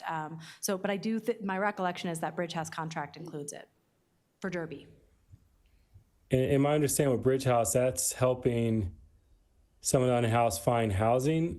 Is that a part of that? Because I want to make sure there's two pieces to that. There's the housing piece and off the streets, but then there's also the excessive dumping and trash that aren't always connected, but we need cleanup on both. So no, the assistance that individuals receive to find either transitional or permanent housing in that capacity is a city resource, whereas Bridge Housing is simply providing an additional resource or tool in a more targeted manner for both Derby and Mahi Graham Park specifically on the cleanup of trash and or other material. So there's a parallel coordination and collaboration. Hence, when I made mention of community well-being, community well-being has been the arm of the city that has provided the assistance to get people back to being contributing assets in one way or another, or to find that housing, just because of the authority aspect of that role, where that does not could not lie with Bridge Housing staff. Okay. And that makes sense. So Bridge Housings can provide cleanup and trash in additional support with the community well-being. I guess the frustration you may hear in my voice is that when I drive around our city and I see the Derby cleanup and I'm excited about the farmers market, it is unsightly to see the level of trash that is across our city in the South. That is just, it's unacceptable. And so if there's anything we can do to expedite that, whether it's third party or use fundings, I would love to know about it, because I want it to be consistent so that we don't have the same issues that we have with just things that other cities would not tolerate in terms of dumping. Thank you. Commissioner Guardiola? Thank you. Again, thank you, Jason, for all that information. Is there a way we could put all that information on a site, a page? I mean, we are doing so much in Derby, and I think our residents need to know that. I think we're spending quite enough money. We're working on stuff, and that's one of the things I hear, especially because it's in my ward, that we're not doing enough. We're not doing enough, and just what you read off is like, wow, we are doing something, right? It's not as fast as some folks would want it, and that's fine. But I just think that education piece of this is what we're doing, and this is how it affects Derby. This is how it affects our residents. Is there a way we could do that? Again, even if you send your report to summarize it, I just think you guys are doing a lot of good stuff. We're doing a lot of good stuff. And our residents, again, it's always the north and south thing. But look at what we're doing at Derby. And to Council or Commissioner Duke's point also, I agree. And we had a conversation today about another dumping site. You know, perception is reality for a lot of our residents, right? Perception is reality. Even the messages I got today, we're not doing anything. We're not doing anything. They don't understand the site we talked about today is not even our site, but they don't care, right? It's Commerce City. And I grew up a block away from there. So if that just will help us say, we hear you, we hear you, but this is what we're doing. So if you could come up with a strategy or a one-pager that we could really promote, because we are doing a lot of good stuff in Derby. And I appreciate what the staff has done and really prioritized Derby. I'm excited about the Mercado de Derby. And so, thanks. Any other commissioners? Outside counsel? I mean, not outside counsel. Right. Authority counsel, sorry. I was just going to ask for a quick point of privilege before you adjourn, once you're done with your conversation. I meant to do this off the top, but I was going to just both recognize and embarrass the 2 law students that are here tonight. They've been working in our office this summer, Caleb and Ellie, and they wanted to see a public meeting and see a city council and see what you do and see what an urban renewal authority does. So they wanted to come tonight to visit your meeting. Well, welcome. Thank you very much for being here.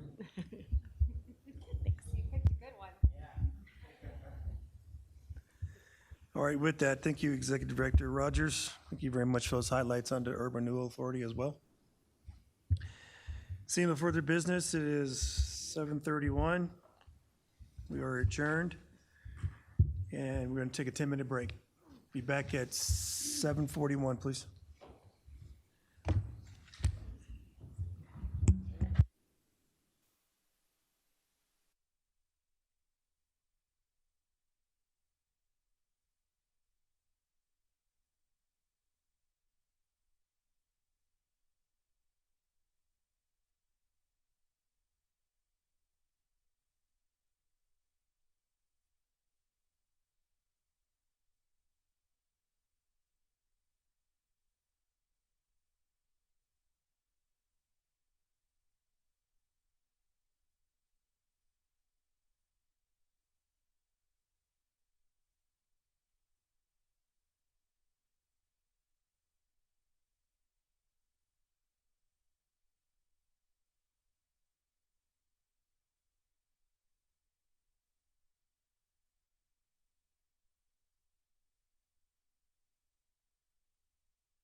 Maurice Cress anymore because he's presented like 3 or 4 times a year. There we go. All right. Thank you, everyone, for coming back from your break. Okay, we'll now reconvene and go back to the study session. Up next is presentation 26-107, procurement policy update, and we'll invite Jennifer Harbor, procurement officer, forward to make the presentation. Thank you. Thank you, Mayor, Mayor Pro Tem, and City Council. I just wanted to take a very brief moment and introduce Jen Harbor to you. Jen is our procurement officer. She joined Commerce City in December of 2024. She has nearly 20 years of local government experience specific to public procurement. She holds a couple certifications specific to public procurement. She's a certified professional public buyer, as well as a certified procurement professional through NIGP, which is the National Institute for Public Procurement. And she's also a certified public manager. So she brings a wealth of experience and credentials to this role with the city, and we're very fortunate to have her. She's one of my direct reports, and she's just a pleasure to work with. But just wanted to provide that brief introduction to Jen, and we'll turn it over to Jen to provide the procurement policy update presentation. Thank you. Thank you. Really appreciate that. Thank you. Good evening, Mayor Douglas and council members. I'm happy to be here tonight to present an update on the city's procurement policy. This update reflects the comprehensive work. Excuse me, before we move forward, could you push that mic a little closer to you, please? Oh, sure. Thank you. This update reflects the comprehensive work completed over the last year to modernize Commerce City's procurement framework. We will begin with a look at the policy's history. Our existing procurement policy was first adopted in 2014. Since then, there have been 2 minor revisions, one in 2018 related to local preference for purchases under $10,000, and another in 2020 to incorporate federal requirements and auditor recommended standards. In 2024, the city began transitioning to a centralized procurement structure, and in 2026, the procurement division was formally established under the finance director. This transition positions us to support citywide purchasing efforts more effectively. The procurement division now serves as the central point of responsibility for all competitive solicitations, vendor performance, and strategic sourcing efforts. We lead all formal procurements citywide, ensuring competitive integrity and fairness. The division also provides training and support to departments to ensure consistency, tracks documented savings and process improvements, and leads our ongoing modernization of the procurement policy and procedures.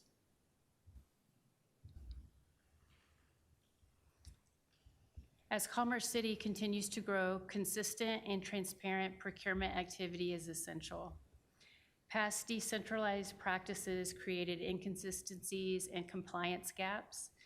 The updated procurement policy addresses these issues and includes changes across 4 areas: governance and transparency, controls and compliance, technology and modernization, and internal controls and standardization.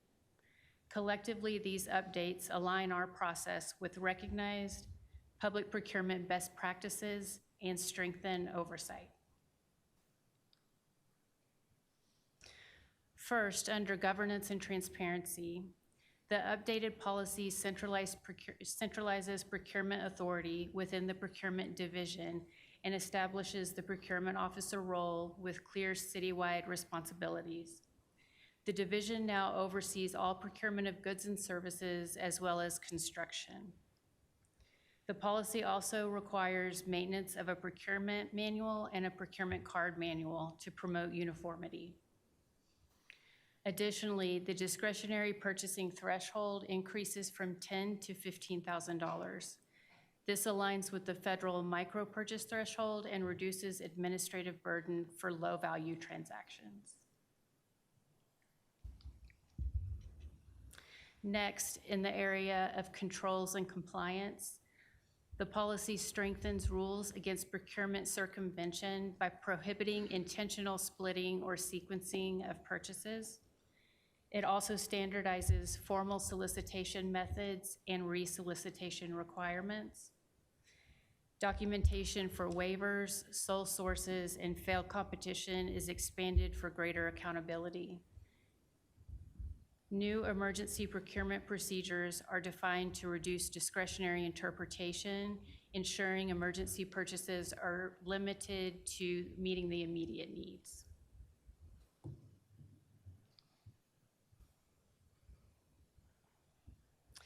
In the category of technology and modernization, the policy now requires IT approval for all technology purchases to prevent redundant or incompatible systems. Departments will be required to include IT staff on evaluation teams for technology-related purchases, improving technical oversight. We also clarified and expanded cooperative purchasing requirements and strengthened compliance documentation to enhance audit defensibility. Finally, the local preference language has been removed to align with federal funding requirements.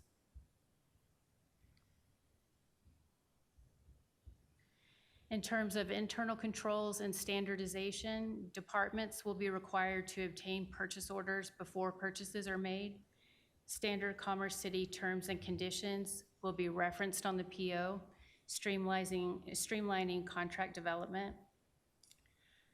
The policy allows the use of purchase orders for the purchase of low-risk services up to $10,000, simplifying the contract process for smaller purchases. All formal solicitations will follow documented processes. The Master Services Agreement section of the existing policy was removed since the contract type selection is determined by the City Attorney's Office, and that section did not need to be included in the procurement policy. These changes provide substantial benefits to Commerce City. They incorporate industry best practices, strengthen transparency, improved audit readiness, and reduce both financial and operational risk. A more consistent vendor experience supports fair competition and reinforces public trust. Overall, the updated policy ensures strong stewardship of taxpayer dollars and protects the integrity of our procurement process. While many improvements are being made, several core principles remain unchanged. Fair and open competition continues to be a foundational requirement. Vendor integrity, responsibility, and past performance remain critical evaluation considerations. Policy waivers will continue to be reported to City Council through a quarterly waiver report as part of the regular financial reporting cycle.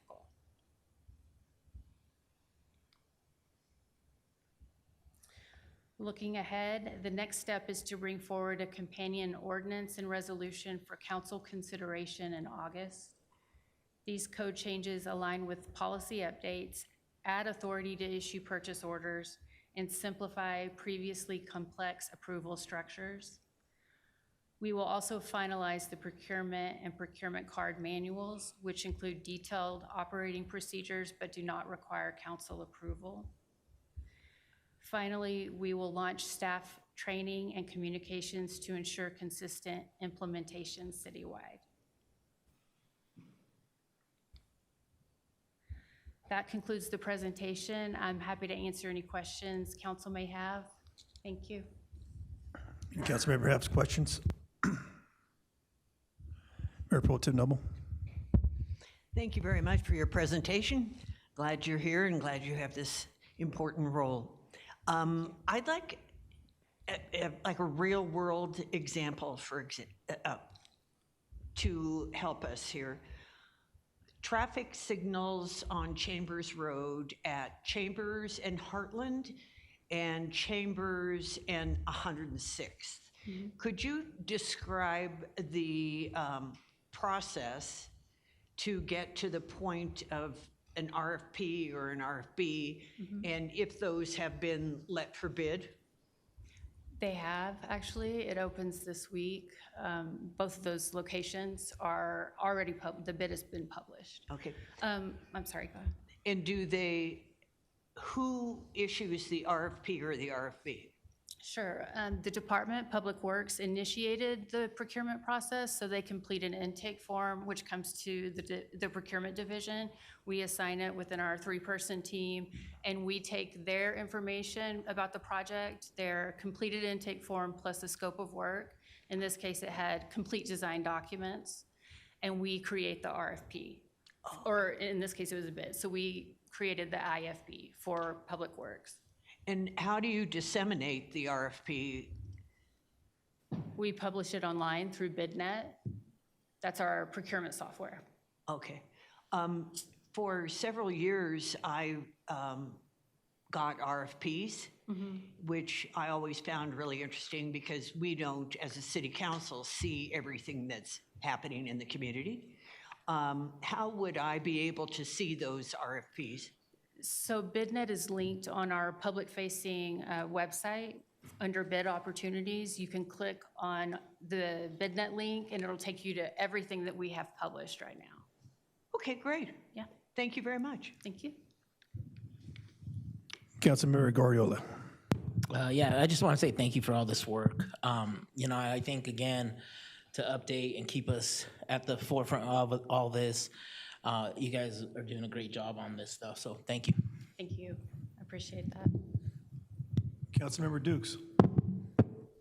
Just also want to say thank you for the work, not only updating the policies, but keeping us in good standing as we have strong internal policies, which gives us trust for our community. We're doing the right thing. So thank you. Thank you. Any other council members? Yeah, thank you very much. I did notice the changes for solicitation number 2.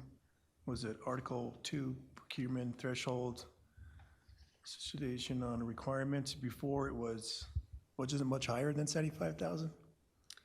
No, it was 75. We didn't Was it? change that formal solicitation threshold. Okay. I thought there was more discretion in that. Not as far as the formal solicitation threshold. It was always 75,000. Previously, it had been paired with the signature authority, which led to some confusion. So the signature authority was separated in this procurement policy edit so that we are just showing procurement thresholds in this new policy rather than a combination. All right, yeah, because I see the combination on the, before the draft was a formal solicitation requirement. The city manager was 75 to 250, and then for city council it was over 250, so those have been taken out. They've been taken out of the procurement policy, but they still exist. Yeah, so you heard that there will be a companion ordinance that will come before council that will clarify the revised language in 2501, is that right? That establishes the approval authority, and that's where we will clarify council's approval of contracts over $250,000. So the amount's not changing at all, but $250,000 approval should live in the code. It does not currently live in the code. It lives in the procurement policy. Okay, thank you. Any other council members? All right, that was short and sweet. Appreciate it. Thank you. Thank you. Sorry you had to wait so long.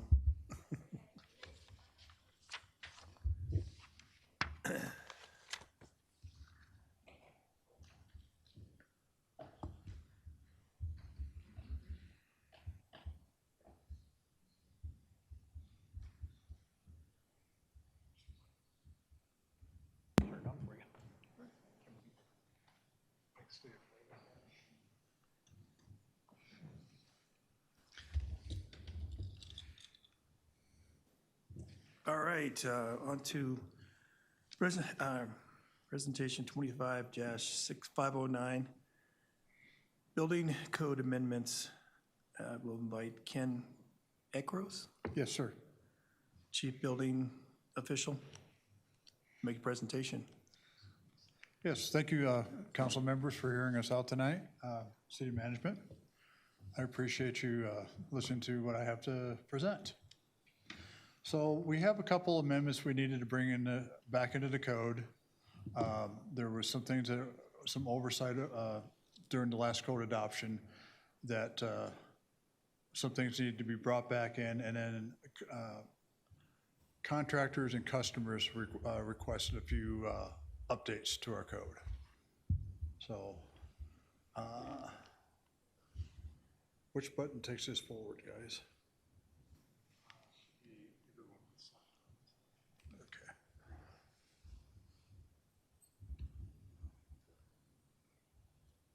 So we identified work exempt from permits, residential technical changes, commercial technical changes. This presentation will will outline the changes asked. These are any questions or concerns? Pardon me? Oh, it's a little bit easier to see. Yeah. Yeah, I can't see that little screen that way. Oh, okay. It's the same. So, I think it's too small. That being said. No. Would you like to switch? I'm okay. Okay. So the IBC and the IRC, sections 5.5 and 5.8 will, this will align the International Code and the IRC International Residential Code and bring back several permit types such as residential re-roof, residential siding replacement, and residential replacement of windows and doors. And this came as a request from homeowners and contractors alike due to insurance concerns that they're not getting inspections or permits. They may not be to code, and so there's concerns about them being done right. Aligns square footage of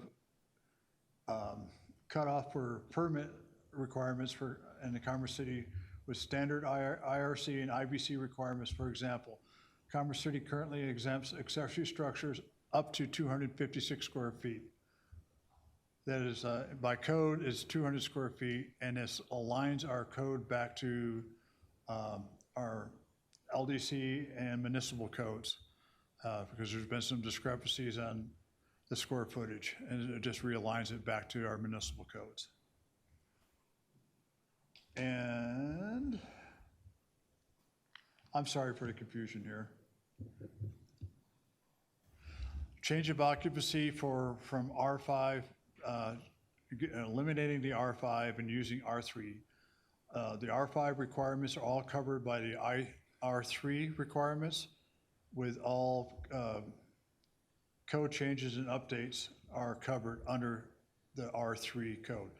R5 was created for, I don't know what for, our predecessor had made those changes, and it is actually not part of the code. And nobody's ever asked for an R5 permit for a residential structure. We would like to add back the shower liner test for testing built-up showers, for custom showers, for leak test. Type M copper is required throughout the city. It's been a requirement for 20 plus years. Thank you, Chris.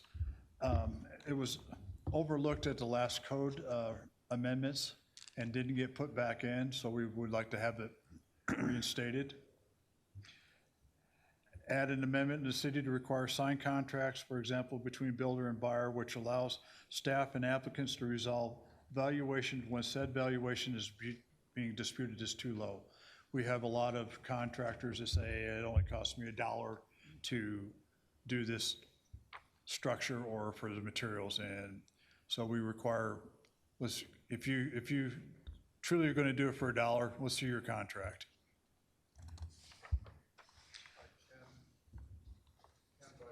Excuse me.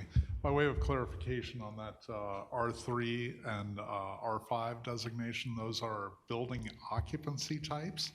If you're not familiar with those, the R3 designation is basically a single family building, and the R5 is essentially a building code way to say there's an R3 occupancy type with conditions.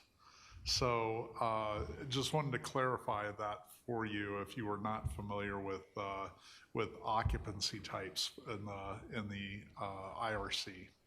Thanks again. Yep. And Mike is correct on that.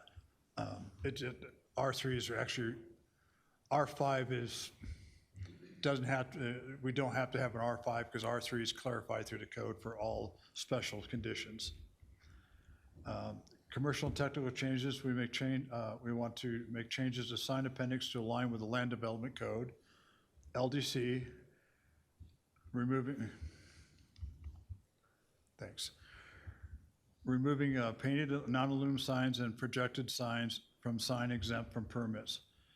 Amend the code to read that engineering for all signs over 6 foot is required to align with section 107 of the International Building Code, which allows for the building official to request documents to be designed by a registered design professional when special condition exists. This provides transparency and consistency for document requirements for all signs over 6 foot. Change in language regarding temporary structures to align with LDC. The LDC exempts temporary structures of 400 feet or less from building permits, while the International Code IBC requires temporary structures of over 120 square feet to have a permit. So essentially, anything 400 square feet or better requires a permit. Anything under, not required. That's not necessary. The fire department does all their inspections on anything 400 square feet or better, so it aligns with fire inspections. Councilmember T, did you have a question? Yeah, I noticed when you was talking about copper, a lot of people today are putting in plastic pipe. Correct. There's very few builders that use copper pipe, but there are a few. Commercial uses a lot of copper material, and the problem with type M copper is thinner copper, and the turbidity in the city's water supply causes friction throughout the pipes, which causes pinholes. Yeah. Right, so the type K and type L copper are thicker copper. It's a little bit more durable. Okay, along with the discovery of PFAS, is there any recommendation on plastic pipe or any codes dealing with what kind of pipe you can use that doesn't have PFAS? Yes, the code addresses poly pipe and different forms of poly pipe. It has to meet certain ASTM requirements. It's in here somewhere? Pardon me? You're saying that it's in here somewhere? There's a standard in the code. It's not sub the same type of damage as copper pipe. So, but okay, I didn't see it in here. He's asking if it's spelled out in the International Building Code. Is there a section that dictates the thickness and all within copper and plastic, and then as far as PFAS, the PFOAM going through the system, as far as collection? There's a lot of it's by reference. They reference product safety standards and certifications as far as, thickness and performance standards and how much it contracts and expands and all that boring stuff. As far as PFAS, it's not really addressed through a building code. It's going to be more on a water purveyor standards and how they want to try to attempt to, filtration and all those different things. So no, not really addressing the building code. Thank you. Yeah. And that's done through the water department. I should introduce, for those of you who may not know, Chris Papp. He's our deputy building official for Commerce City. So I should have done that at the beginning. Beg your pardon. Okay, so we covered the temporary structures of 120 to 400 square feet. We want to make changes to the plumbing section to allow smaller businesses that do not have drinking fountains or a service sink as currently required per code. So drinking fountains are quite expensive, so you have an occupancy less than 50, we're not going to require them to provide a drinking fountain. There's bottled water is so available nowadays, it's not really necessary to put the burden of cost of adding a drinking fountain and or a service sink. Councilmember Teeter.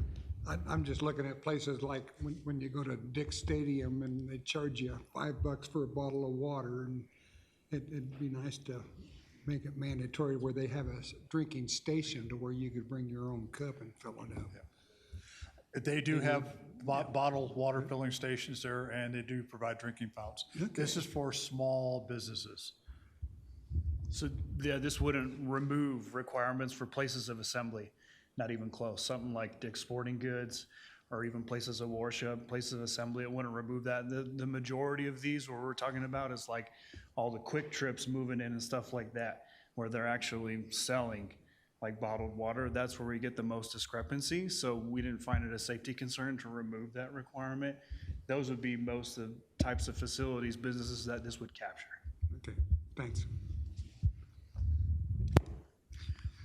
And last but not least, add a new diagram to the code regarding gray water collection systems to provide additional clarity and consistency with county requirements.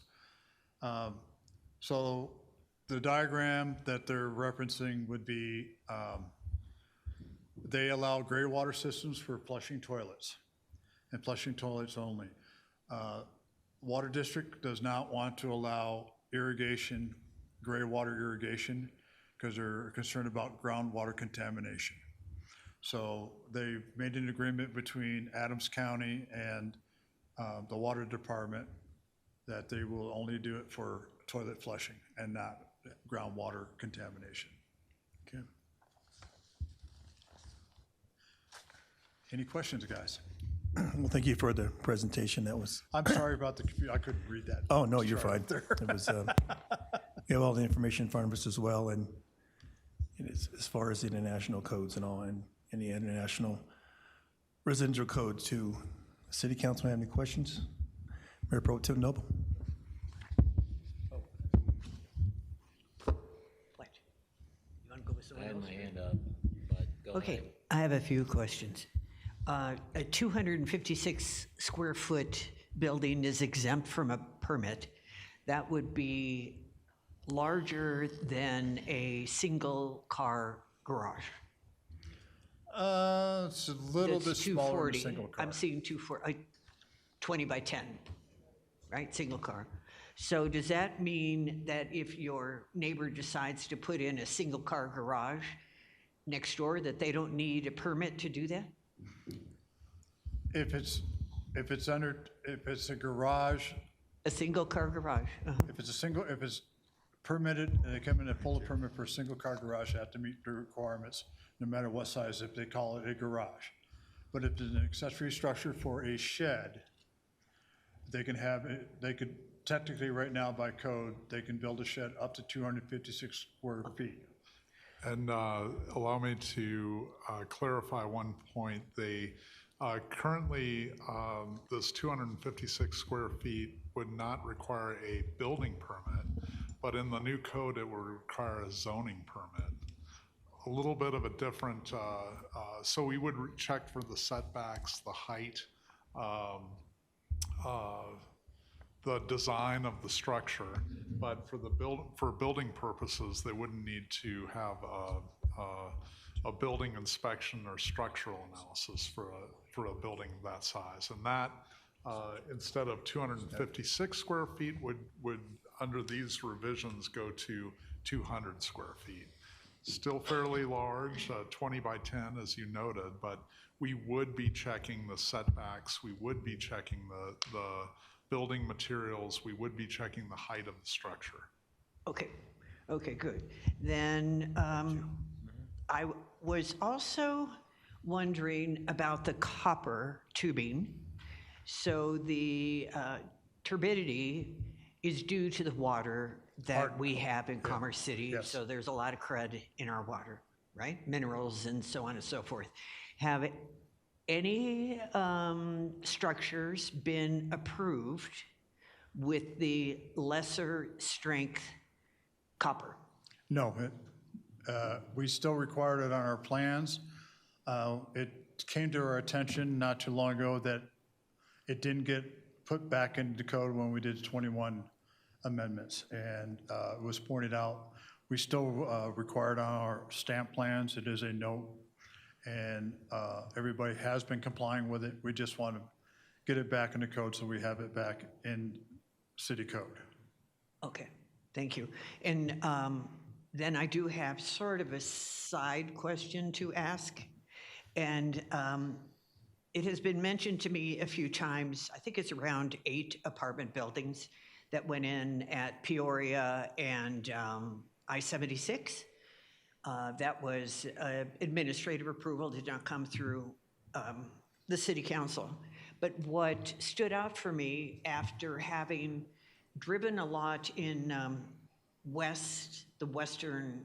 the west side of I-25 recently, especially in Westminster area, that I didn't see any apartment buildings without balconies. And that having a balcony just gives an entirely different look to a building, so it looks less institutional. Do we have any rules, apparently, maybe we don't, in our land development code for buildings over a certain height having to have balconies? Thank you, Mayor Pro Tem. I don't have an exact answer for you right now, but I can look that up and get back to you. Okay, that would be good. That is off topic from building safety, but it's still in your house. It is. Okay, thank you very much. Councilmember Kim. Yeah, thank you, Mayor. I got a few questions. So first and foremost, how's the city going to communicate the removal of certain, permit exemptions and to contractors and residents to avoid confusion or unintentional violations? We'll send out a communication on our website, and when people call, ask about permitting, we will let them know that way, but we will send out communications through our website, and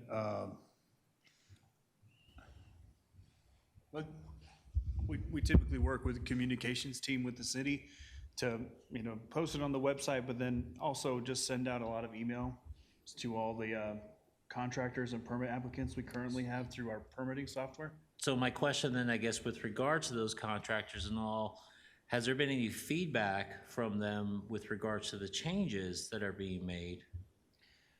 Have you actually reached out to them to ask them to see if there might be any form of impacts to these changes, especially regarding timelines and cost? It's kind of a boots on the ground right now, so it's just the inspectors communicating with primarily production home builders, maybe some of those multifamily. The overwhelming majority are actually embracing it just simply because this is just going to align with straight code, I guess, for lack of a better word, that there are no longer amendments to permit exemptions. It's going to read just the same out of the IRC, and they don't have to reference our municipal code. There are many contractors who aren't well versed with locating municipal codes in whatever jurisdiction they're in, so it's actually just more contractor friendly to just align with international codes, IRC, IBC. Okay, and then we can certainly look at, so we've got this scheduled to come back to you in an ordinance form in August, I believe. August, yes. There are different ways to, we could look at the potential of a live date for this. For example, some building codes will do a January 1st active date for a business change, and we can certainly look at that. We're and not that gives planning us more on time. dropping it on them with no notice. We are Okay, going to yeah, put a notice out. My only recommendation is some form of training or informational session, right? That's potentially planned for staff or even those builders, especially more of the technical side of things, right? Such as the shower lining, you're talking shower line liner test, copper type specifications and whatnot. Those are some of the things I think about. So I didn't know if this was actually going to come to fruition, like, hey, we're dropping this tomorrow. So I want to make sure that that thought process is put out there altogether. That's all I got. Thank you. Yeah, I appreciate that. I'm just going to add real quick that anytime we do something like this, just like the Wildfire Resiliency Code, the last time we were here, there's going to be a adoption date and then followed by several months later implementation. So that helps as well get everyone adjusted to the change. And this is brought on by a lot of people requesting, they've actually wanted to pull that permit. The contractors wanting to pull the permit because they had no recourse with the insurance company without an inspection. And that seems to be the biggest problem right now, and that's one of the driving factors is there's very few cities that do not do roof inspections. Everybody does roof inspections. And it's become a very hot topic between insurance companies. I get questions all the time, well, my insurance, I'm sorry, here are the code sections, but we don't enforce any right now because we don't do roof inspections at the time. Thank you. Councilmember Dukes. Thank you, Mayor. Thank you, team, for the thorough presentation. And, after looking through it and hearing some of the questions, I know some of it will work itself out, meaning like there's going to be a communications plan. And then there's also conversations about some of the piping and copper. And I think you answered those great. I'm okay with the changes. From my understanding, what I'm reading is that these changes align to the International Building Code, as well as our newly adopted LDC, which brings us into conformity of where we're going as a city. And the other thing I'm hearing you say is that this is from feedback from folks who are actually trying to implement some of the implement and ran into some of the challenges, and they identified it to you and your team. Is that correct? Yes, it is. And so with that in mind, I'm okay with moving forward with it based on what I'm hearing, the experience you're having in terms of folks have tried to implement, and then they've brought up pain points that are causing some challenges to some of our development wide. And I say development, it's from the residential to commercial, it's development as a whole is what I'm hearing. So thank you for your time. Thank you. Councilmember Young.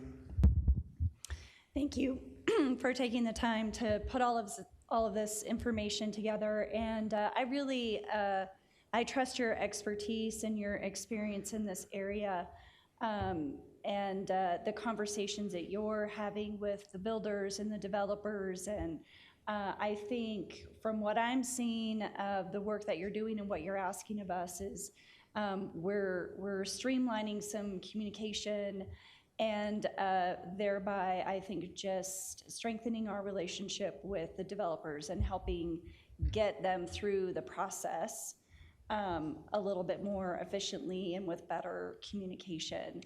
Do I understand that right? Is that part of that seems to be the benefit? Yeah, the benefit is just like when code enforcement goes out and they write a citation for an accessory structure that needs a permit. They're saying it needs a permit at 200 square feet, which is what the current exceptions are in the code. But our municipal code does not match our building code. Our building code says 256, so they're confused and just it creates a mess. I don't understand where the 256 came from, but the current code is 200 square feet, and that's across the board. The other issue with the copper is we have been enforcing the copper. It hasn't been an issue, but we actually can't really back it if somebody actually came to say, well, you can't do that. And so we said, well, we missed it. We need to get it back in. And I would add that there are some efficiencies added, but I think the key word is consistency with these changes that are being proposed. It'll make a lot of our documents more consistent, and that actually does improve efficiency over time. Absolutely. I think if you want to spend a lot of money, you create a lot of confusion, and if you want to save some money and do good work in a community, then you create clarity, which is what you've done. So thank you. We would like to define between municipal code requirements. We want to back what the building code says, you know, the building official has the right to say, yes, you need a structural engineer to design and over a 6 foot. Where does that say that in the code? And it says, well, it says it right here in section 105.6. But our municipal code, it doesn't say that in the municipal code. We just want them to jive together, say, hey, this is where it stands. This is, you know, we don't have to dig around for the code for you. This is what our municipal code says. This is what our building code says. Yeah, I appreciate all the work that you've done to make it all match up. So thank you for all of your hard work. Councilmember Teeter. Yeah, and that copper pipe, I've had to replace all of my main lines in my house, which is over 50 years old. But that was just from cheap copper back in the day. And when you have to replace your pipes, that means you have to replace your whole ceiling down in the basement also, because it wipes that out. But where would a guy find the information out? All those houses that were built, that I live in on my block, were built with aluminum wiring back in the day. And I went through my house and I used the compound to where you could, you know, add copper wire in there. But where would you find that in the code book? This is our electrical expert. He can answer that for you. Yeah, and I'm willing to talk at another time as well, but that's in the National Electrical Code. It's NFPA 70 and it's section 110.14C that discusses electrical terminations. Okay, but I mean, where would a Commerce City resident, not a contractor, but would they be able to go to our website and figure that out? Through reference, yeah. The city website has our design codes and standards and access to those. It is reprinted in the municipal code library. Okay, what about putting fences up, going from a corner lot on the back fence, which is 6 foot or less? At what point do you have to get down to change to a smaller fence in the front? Where would you find that information out? And kind of just a local homeowner find that information out without calling in? Yeah, without calling in? Yeah, just by looking at the access. That was my answer. I was going to say call a planner, but it is in the municipal code. You can go to the website and go to the land development code, search for fences, and you will find all the regulations there. That's where it's at. Yeah, but we would also encourage any resident to call the community development department to make sure. So we've got planned unit developments. They can have special regulations, particularly for fences. For setback and all that stuff. And yeah, setback design, that type of thing. But you could find the regulations in the land development code. Thank you. So on that note, fences less than 7 feet in height are exempt from a permit. I know, but you get a standard on how high they can be in your front yard. What is it? Correct, and Mike is right. It's referenced in, you can get on a city website and you can get all that information. In the land use code. That is correct. And I believe, oh gosh, I'd be taking a guess. I can get back to you. I think it's 2.5 feet. In the front yard. Yeah. I know it's different from the front and the side and the back. It depends on your setback and everything else, but right. Yeah. Well, the setback would be the same all the way around, I think, wouldn't it? Or like on a corner lot. But anyway, it'd be nice if it wasn't so confusing for the.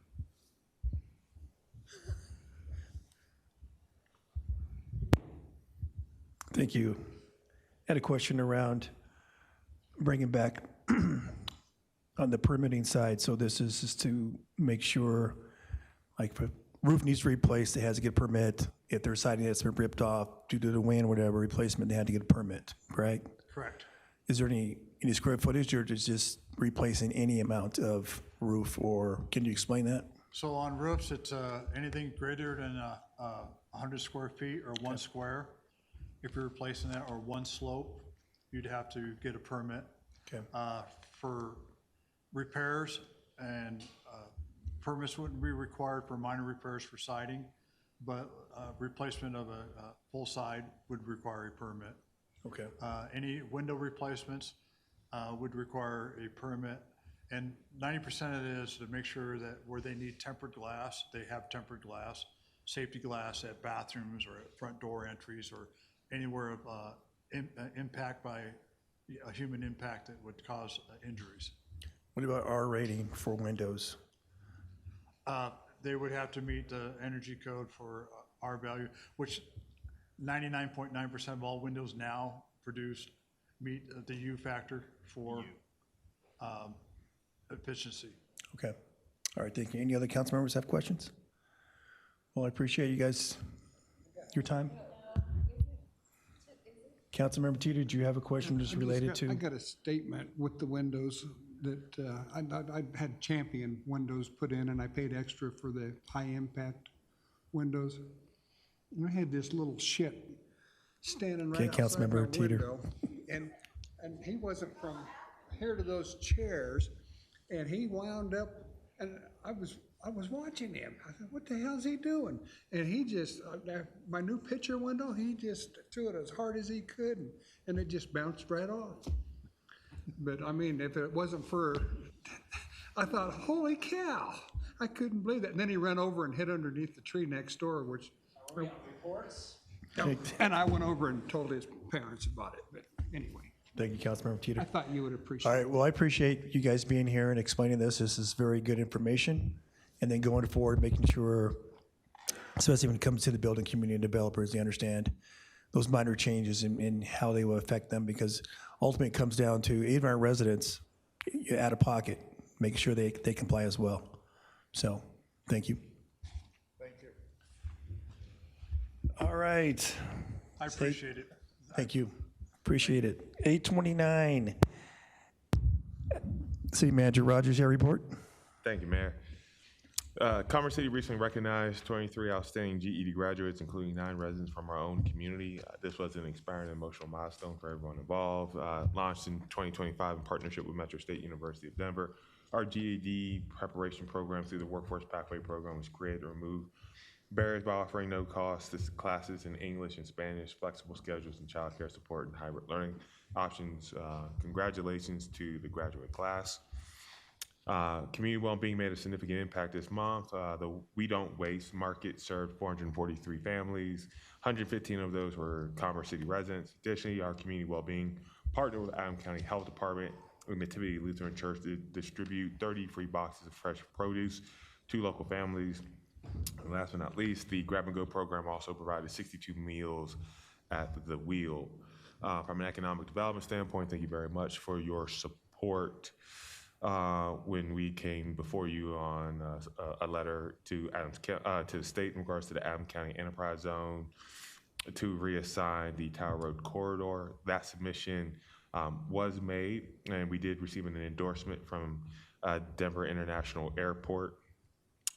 And there was a narrative outlining why the Enterprise Zone designation is essential for keeping our corridor competitive. And then last but not least, I know a little late, but on June 25th, we had our Music in the Park at Frontera with Latin Soul. We had over 1,500 residents gather at the park. Unforgettable night, energy, and once again, appreciate our community coming out to support that event. And then the following night with Park in the Dark, with my man Wally, we had around 85 neighbors settle in to watch a movie. Thank you. Any council members have questions for City Manager Rogers? All right, City Attorney Zarzaki. Thank you, Mayor. Sorry, Nothing I from had me a this question. evening. Councilmember Dukes, did I hear something? Yeah. Councilmember Dukes, did you have a question for City Manager I do. Rogers? Okay. City Manager Rogers, thank you for the update. One of the questions, I know we talked about a little bit about the Wayfinder signs. I would love if we can get, if you have an update for where is that in that process? We are currently working through contract execution. That contract should be before the City Council in August. Once that contract is approved, the Merge, who was the designer of the, getting a little the designer of our wayfinding signs will then review shop designs. Shop designs are different than the architectural designs. Shop designs are ones that will actually be fabricated. Once those are approved, we anticipate by end of Q3, beginning of Q4, where we should start to see at least our gateway and some other signs start to come up. Okay, thank you. And just I wanted to ask that question to refresh some of my colleagues' memories and also some new colleagues about the effort we put in about 1.5 years ago to really have these wayfinder signs across the city, which is going to highlight the gateways of our city as well as some attractions, so that it essentially what the name is, wayfind, helps people find their way across our city, and an effort for beautification. So thank you, City Manager Rogers. I'm glad this is still moving forward. Thank you. Any other council members? Councilmember Guardiola. City Manager Rogers. I do have an update for the council. Obviously, there was significant discussion last week in regards to filing 39 and filing 40 of a reunion. I would like to share with you all that we have received a number of different requests, both in opposition and or seeking additional review in a de novo hearing by the City Council. We are conducting our evaluation of those requests to assess whether or not the criteria has been met for the item to proceed before Planning Commission and City Council. I assume I will be able to provide you all with an update on where that stands within the coming days. Okay, thank you. I had a question about, I know we received the update on the fireworks, and what can you disclose to our residents about the fireworks as far as arrest or anything like that, or? We issued 6 citations in comparison to the 2 previous years, which hovered around 12 and 11. So we were down this year. I would say there's probably a couple of reasons why that was. One, you know, we did have a missing person that required a number of our resources to be called off of what was not as high of a priority call as finding that missing individual, which that individual was found and returned home safely. And then I think what you're going to find is just the reality. You had 2 events on Friday, July 3rd, and you had what has always been our event on July 4th. Those require a significant amount of resources from the city. So those resources are diverted to that facility, and reasonably so, right? Because you have a collection of well over 18,000 people, both, 18,000 people within the stadium, and then you have probably another 1,000 or so that are milling in and around that area. So either you have to take the lack of being able to have the significant amount of citations and enforcement with what we're presenting and where we have to put our effort in. Like I said, I think we would have been maybe a little bit different if we weren't called off into a different priority call, because our patrols were no different in this year that they were in 24, 25. So, but we did have some heightened activity at Dick's Sporting Goods Park over the course of a 48 to 72 hour period. So, but once again, the numbers that we had are relatively within the same threshold that we've seen within 24, 25, pretty much actually in the middle between those 2 years. I believe there's always some continued education as we go into the upcoming years around best practices. I'll just call it what it is. It's hard to cut off the state line when it goes to buying fireworks that leave the ground. talking to my compatriots on Friday in other municipalities, they had the same issues that we were. It's just one of those issues that we're not going to be able to get around outside of just continual education and lead up to events about what the potential impacts could be. We saw 5 grass fires, for an example. That's what we received and heard from our fire district, and I have great appreciation for our fire district chief and keep me apprised about what they had to respond to, and thinking about what are some additional steps that we can take when it comes to fire restriction levels that allow for certain triggers to be put in place that may be able to further minimize. And my staff is working with the fire district on something that I hopefully can be able to bring to you all after having worked with my colleague on what we think may be just an initial tool in the toolkit. But I think getting back to the question, numbers were fairly in alignment with what we saw. Citations were down, but for good reasons. And that I think as we continue to look into 2027, how do we educate and how do we look at other tools that could be added to that toolkit beyond what we already have? Okay, thank you. Yeah, it is very difficult when we see fireworks stands in our city, and knowing that those aren't the ones that leave the ground, but they're ones that actually you see on the street, right? Now, if we had a more severe drought, and I know we don't have enough books, is that something that in the future the council could take action and actually ban sales of fireworks in the city limits? So that was something I was trying to highlight without getting too specific, but like what you may have found in Adams County, where they were able to tier up to a tier 2 fire level restriction.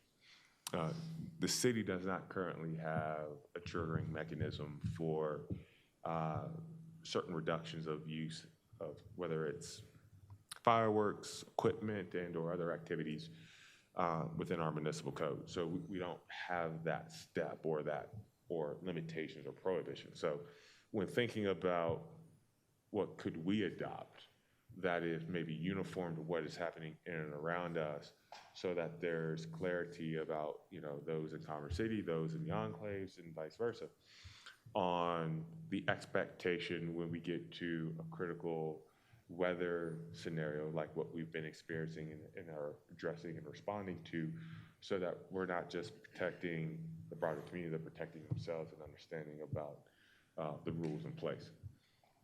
That'll have to be a consideration by council. Like I said, my team is working with the fire district on what is the best approach to have that conversation with you all. I have a year to get something back in front of you all and then be able to push that out, but that would be the next step. Okay, thank you. Mayor Pro Tem Noble, did you have a question? Yeah, I think it's a quality of life, one of these quality of life issues, and there's a lot of complaints about it. So it gets confusing for people when we have our own fireworks stands. A lot of people don't understand that aerials are only available in Wyoming, and so they think they're actually buying them at the stands as opposed to having to drive all the way to Wyoming. Back in the old days, I lived in Wellington, and the Colorado State Patrol would actually pull over people as they were coming back from Cheyenne from having bought fireworks, but they no longer do that. So it is a straight path down here. I think it was, what I saw was there were 1,648, and it said flock identified fireworks. I assume those were illegal fireworks, and then 472 reports. As my husband said, I was one of those. But we had six citations. So it is difficult as well when we have big events going on in Commerce City on Friday and Saturday night, and we still have the same crew that we have on Monday nights or Tuesday nights, basically. So I think that's challenging and probably something we need to look at. There was a point at which, when I was on city council, that we did not allow fireworks stands in Commerce City. And then it was decided, well, that isn't working so well. So then we changed it again, and then there were firework stands. But I think it's just, for me, the confusion that residents have about what's allowed and what isn't, and what we're contributing to and not contributing to. So you make reference to flock. Yes, those are numbers I presented to the council in an email with respect to that. Can't say that they are illegal or illegal, because if it's picking up fireworks, it's also picking up fireworks at Dick's Sporting Goods Park. So it's not discerning between the ones that are legal or illegal. It's just picking up all fireworks that have triggered the, for lack of better words, speaker within that. So I don't want to categorize it that they're all illegal. It's just, that's just the total number of fireworks that our system picked up. So to that, I hear the, and I think that was the point you raised about allowance of fireworks stands or not in the city limits. We previously didn't have fireworks stands. And then there was a discussion by our previous council to allow them to come back, but under certain conditions, because of hoping to change the behavior of our community to, if there is the opportunity and the presence to buy the legal fireworks that don't leave the ground, that hopefully that will satisfy. Obviously, it's not going to satisfy everybody, but it does satisfy some. So there is a, as you say, quality of life benefit to addressing the ones that leave the ground. There's also that other aspect of, if you do away with them, it's a good policy question. Are you just going to further exacerbate the illegal fireworks because the access to ones that are legal is no longer at your fingertips? Worth a conversation by the council, and obviously wherever the council comes down on it, we will execute. But I think it was resting at the time of when it was brought back in about balancing between the good and the bad, for the lack of better words. Thank you. Councilmember Dukes. Thank you for the healthy discussion. Fireworks is an issue every year, and I would welcome any council member who wants to put together an action or a solution to talk about it. I think that'll be a great discussion in the future, if that's where folks want to move forward with. Thank you. City Attorney Zarzaki, you said you don't have a report? Okay, thank you. Council members? Councilmember Kim. Thank you, Mayor. So a couple of the things that I went to last week. So first off, Veterans Commission. Also this past Friday, I had a meeting with Suncor representatives, Leisha and Dennis. Great conversation overall. Looking forward to having continued collaboration in hopes that we can actually come together as a council with them at some point in the near future. Also finally attended the long-term financial planning. Appreciate the staff along with their representatives that were there. So one of the things that was highlighted from the financial town hall is that we're gonna have a looming deficit that's gonna be projected in 2031. That's where our expenditures are expected to outpace revenue. So I don't know if that might be a discussion we're gonna need to have. I know we've had this discussion previously with regards to some ideas such as Tabor, trash, or maybe service level changes. But again, that was just examples or suggestions only. So anyways, just want to throw that out there. That's all I got. Thank you. Councilmember Guardiola. Thank you, Mayor. Yeah, a couple things I attended. Music in the Park at River Run with Hot Lunch Band. It was great turnout. Again, kudos to staff members, the Cultural Council. Those events are highly participated in, and just it's just good to see our community out there. the long-term financial town hall, great job, staff. I attended the one in Bison Ridge, and just a lot of good information, thanks to the staff. They did a great job answering some tough questions. And just really, I think, educating us on where we're going, what do we need to do, and giving some options. It was interactive, so residents and staff mingled and added their own insight. So, yep, that's it. Thank you. Thank you. Councilmember Teeter. Yeah, I attended that long-term financial planning in the, at Eagle Point, and it went very well. The only question that they didn't, I was expecting them to say something on was some of the awards that they recently won, and then I thought to myself, well, I could have asked the question, and then they would have probably said something, but I didn't think about it at the time. But and back on the fireworks subject, this year I think they did a better job on before the 4th and after the 4th.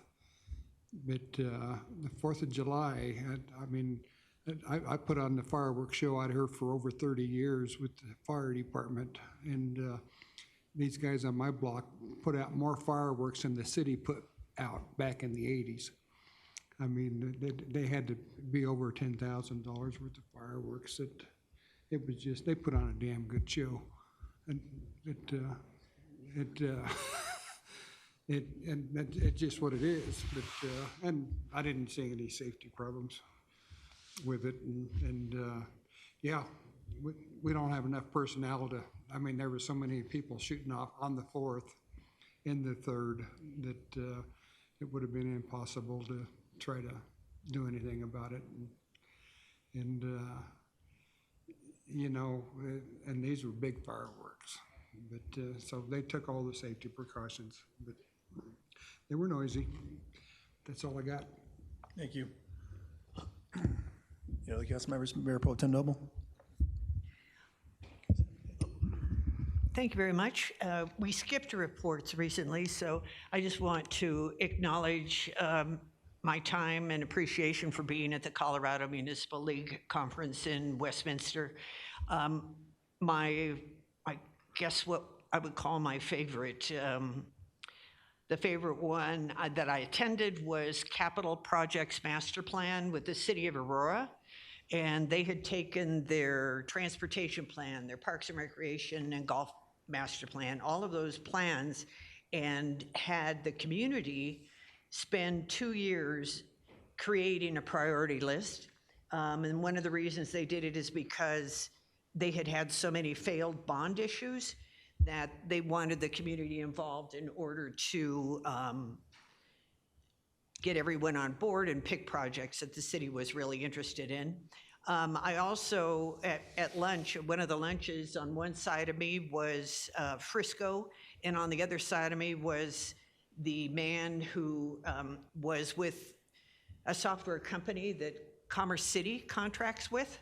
I asked the Frisco woman about her population. She has 4,000 in their community. I was there last week for a few days, and they have a Whole Foods, Natural Grocers, Walmart. So they certainly have a lot of eyeballs when it swells during the summer. But as I've noted before, Summit County only has 35,000 residents total, and I was actually pretty surprised that Frisco was only 4,000.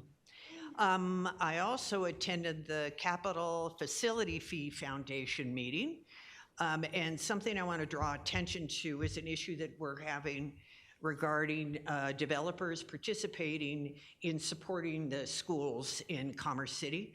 The participation level of developers in Brighton and Thornton is nearly 100%. In Commerce City, it's 40%. At the Capital Facility Fee Foundation meeting, every slide is about data. They keep track of the number of homes that are coming in because they're calculating incoming students and that kind of thing. So they keep track of all that information in order to provide it to us. So I just wanted to share that with you. If anybody has any influence with any of our developers in the community, to encourage them to participate with 27J as the other developers are doing in Brighton and Thornton. Senior Commission Lunch and Learn was the history of Commerce City, and the head of the History Museum, Deborah Bullock, did the presentation along with Reba Dotar.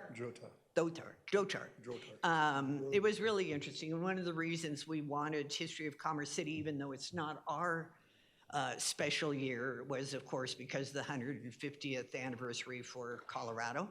And we also had a presentation from Economic Vitality, and she did a wonderful job. She's new, right? Brand new person, and came from Westminster, but she did a wonderful job.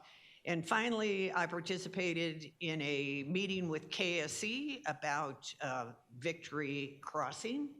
And double finally, I want to acknowledge our colleague Joanna Sandoval, who is now the mom to a brand new little baby boy, Alicio. Very happy for her. When I asked her last Monday when he was due, she said the 27th. So I think we're a tad early, but the picture of him was just adorable. So we won't necessarily see Joanna at our meeting, and clearly she's not here tonight for that reason, but it's going to be a little while before we see her again. So congratulations, Sandoval family. Councilmember Dukes. Thank you, Mayor. Just a couple quick updates. Thank you, Mayor Pro Tem, about the developer discussion. If you have those slides, would you send it to the city manager and send it all so we can all see the data? That'll be a great discussion when if we talk to the superintendent. As far as the CML, also I was able to attend the CML conference, and I'm just happy to report a number of the other city councils across our state are really looking at Commerce City as a beacon, especially when we think about our traffic calming efforts, as well as we mentioned around the e-bike. So city attorneys, Arzeki, thank you for some of our off-road vehicle modeling that we've modeled after Aurora, but they also looked at what we're doing here and looked for more feedback. And then I was able to join the Powerhead Colorado Oversight Committee, and we voted on providing a roadmap to how to help decarbonize some of the new development across the state. This will be another conversation that'll take place at Dr. Cog on Wednesday, but that was a great effort to say how do we begin to address some of the CO2 issues. 4th of July was a great weekend. As you all know, we get opportunity. There was a lot of fireworks, as we talked about, but there's also a lot of opportunities to be a part of community events and listen to neighborhoods and listen to residents and the neighbors.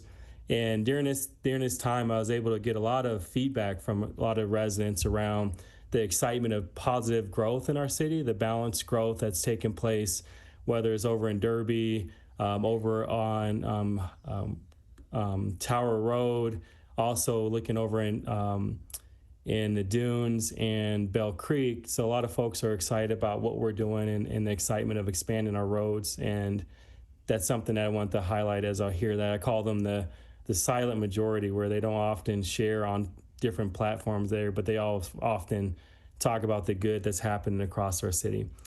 I do have a question for City Manager Rogers, or more an update as well.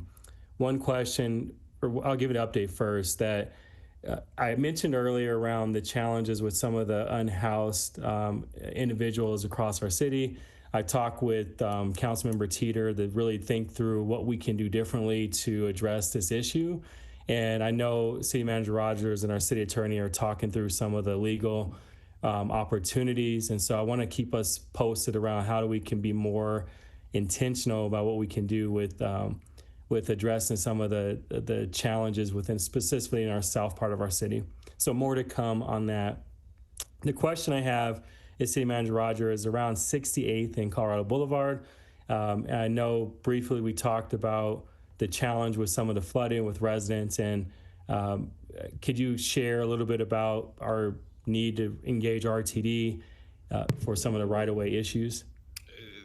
there is an assumption that given RTD has drainage facilities on the west side of Colorado Boulevard at the intersection of 68th, and whether or not there has been adequate maintenance, that there could be a role that is playing in certain flooding activities and or not proper drainage of water outside of the city's facilities that run along each edge of Colorado to be able to either infiltrate, evaporate, or move water over a 72-hour period. Thank you. Oh, sorry. No, sorry, I didn't know if you're done, sir. That was it. But I talked with city manager about that challenge, as well as Councilmember Teeter. I'll be reaching out to our RTD rep because this is a safety issue. This is a challenge to see that level of flooding that takes place, and we have to have RTD at the table if this is something we want to work to fix. So with that, those are my reports. Thank you. All right, any other council members? Okay, thank you. I had the pleasure of, I did not, wasn't able to attend the CML conference this summer. Instead, I focused my efforts on the board I'm serving federally, the National League of Cities. It's basically like the CML, except it's on the national side. And there's 7 different agencies, and the one I was appointed to was the Federal Transportation Infrastructure. A big discussion we had was Build America 250 Act, HR 8870. And they are allocating more dollars towards infrastructures throughout. The big highlight was set aside at 25% locally owned bridges with the projects, with locally owned bridge projects with up to 95% federal share. I thought that was interesting there. There's over 10 different areas where they've added more dollars. The other discussion was around rail, and I know that we do not have Norfolk rail on this portion of the United States, but there is a merger that is being taken place on the East Coast, and potentially there could be mergers coming to the West, and I'm not sure if where this fits in with Commerce City, if something that we could, I can ask council to send a letter. I mean, I'm not going to ask that right now, but more discussion going forward. There was also talk of an Infrastructure Investment Jobs Act, IIJA. There's 2 resolutions being proposed to Congress right now for long-term infrastructure packages. Also, between my meetings, it also came up, the Office of Management and Budget was discussed as well on a national discussion, and I sent some questions and all to the city manager, which he did forward to the full council, and that also was a follow-up from Kevin Bomber with CML. He also was in on those discussions. I think that's very important, what took place. Also attended the REAL, which is a Race, Equity, in Leadership. Great discussion on how we, as I would say, councils throughout the nation work on civility, around improving policies, leaderships, and community outcomes. And the other one was, used to be called First Tier Suburbs, and now they changed that to Suburban Municipality Council. What they're trying to do is include more cities that are not in the first tier category, that do not get included on some of these grant opportunities. So like I said, this was on more so on the federal. I do have a report out that goes more in depth, and I would like to share that with our federal lobbyists to see how this aligns with what Commerce City is doing. Other question I had for City Manager Rogers, I know I had a resident contact me about prairie dog, I would say entering their backyard over in River Run area. And what efforts does the city have in open space that belongs to the city, but the prairie dogs are going into people's backyards? I think what I would always encourage a resident is that if there is curiosity of the prairie dog in its backyard, to reach out to Public Works, and Public Works will then conduct with PRG an investigation of our open space lands to determine whether or not we have a infestation, and if there is, then we will take the appropriate measures to remove, reduce, or to mitigate that population on our property. But I would always obviously say, you know, that is always the first step. Reach out, submit a, I want to say a claim, but submit a inquiry to our staff, which will then direct them to take a look and to respond. And we'll give a response on how we plan on taking action. Okay, thank you. And I tend to, when I go out of town, I tend to take public transportation. It was very interesting. I took the bus from their airport, Muhammad Ali Airport, down to downtown Louisville, Kentucky. And my time's up. It was interesting that they're going to take away that needed transportation from the airport downtown due to a lack of funding. That's the first thing they cut. Very strange. All right, with that, it's 9:03, and you got the rest of your night. Thank you.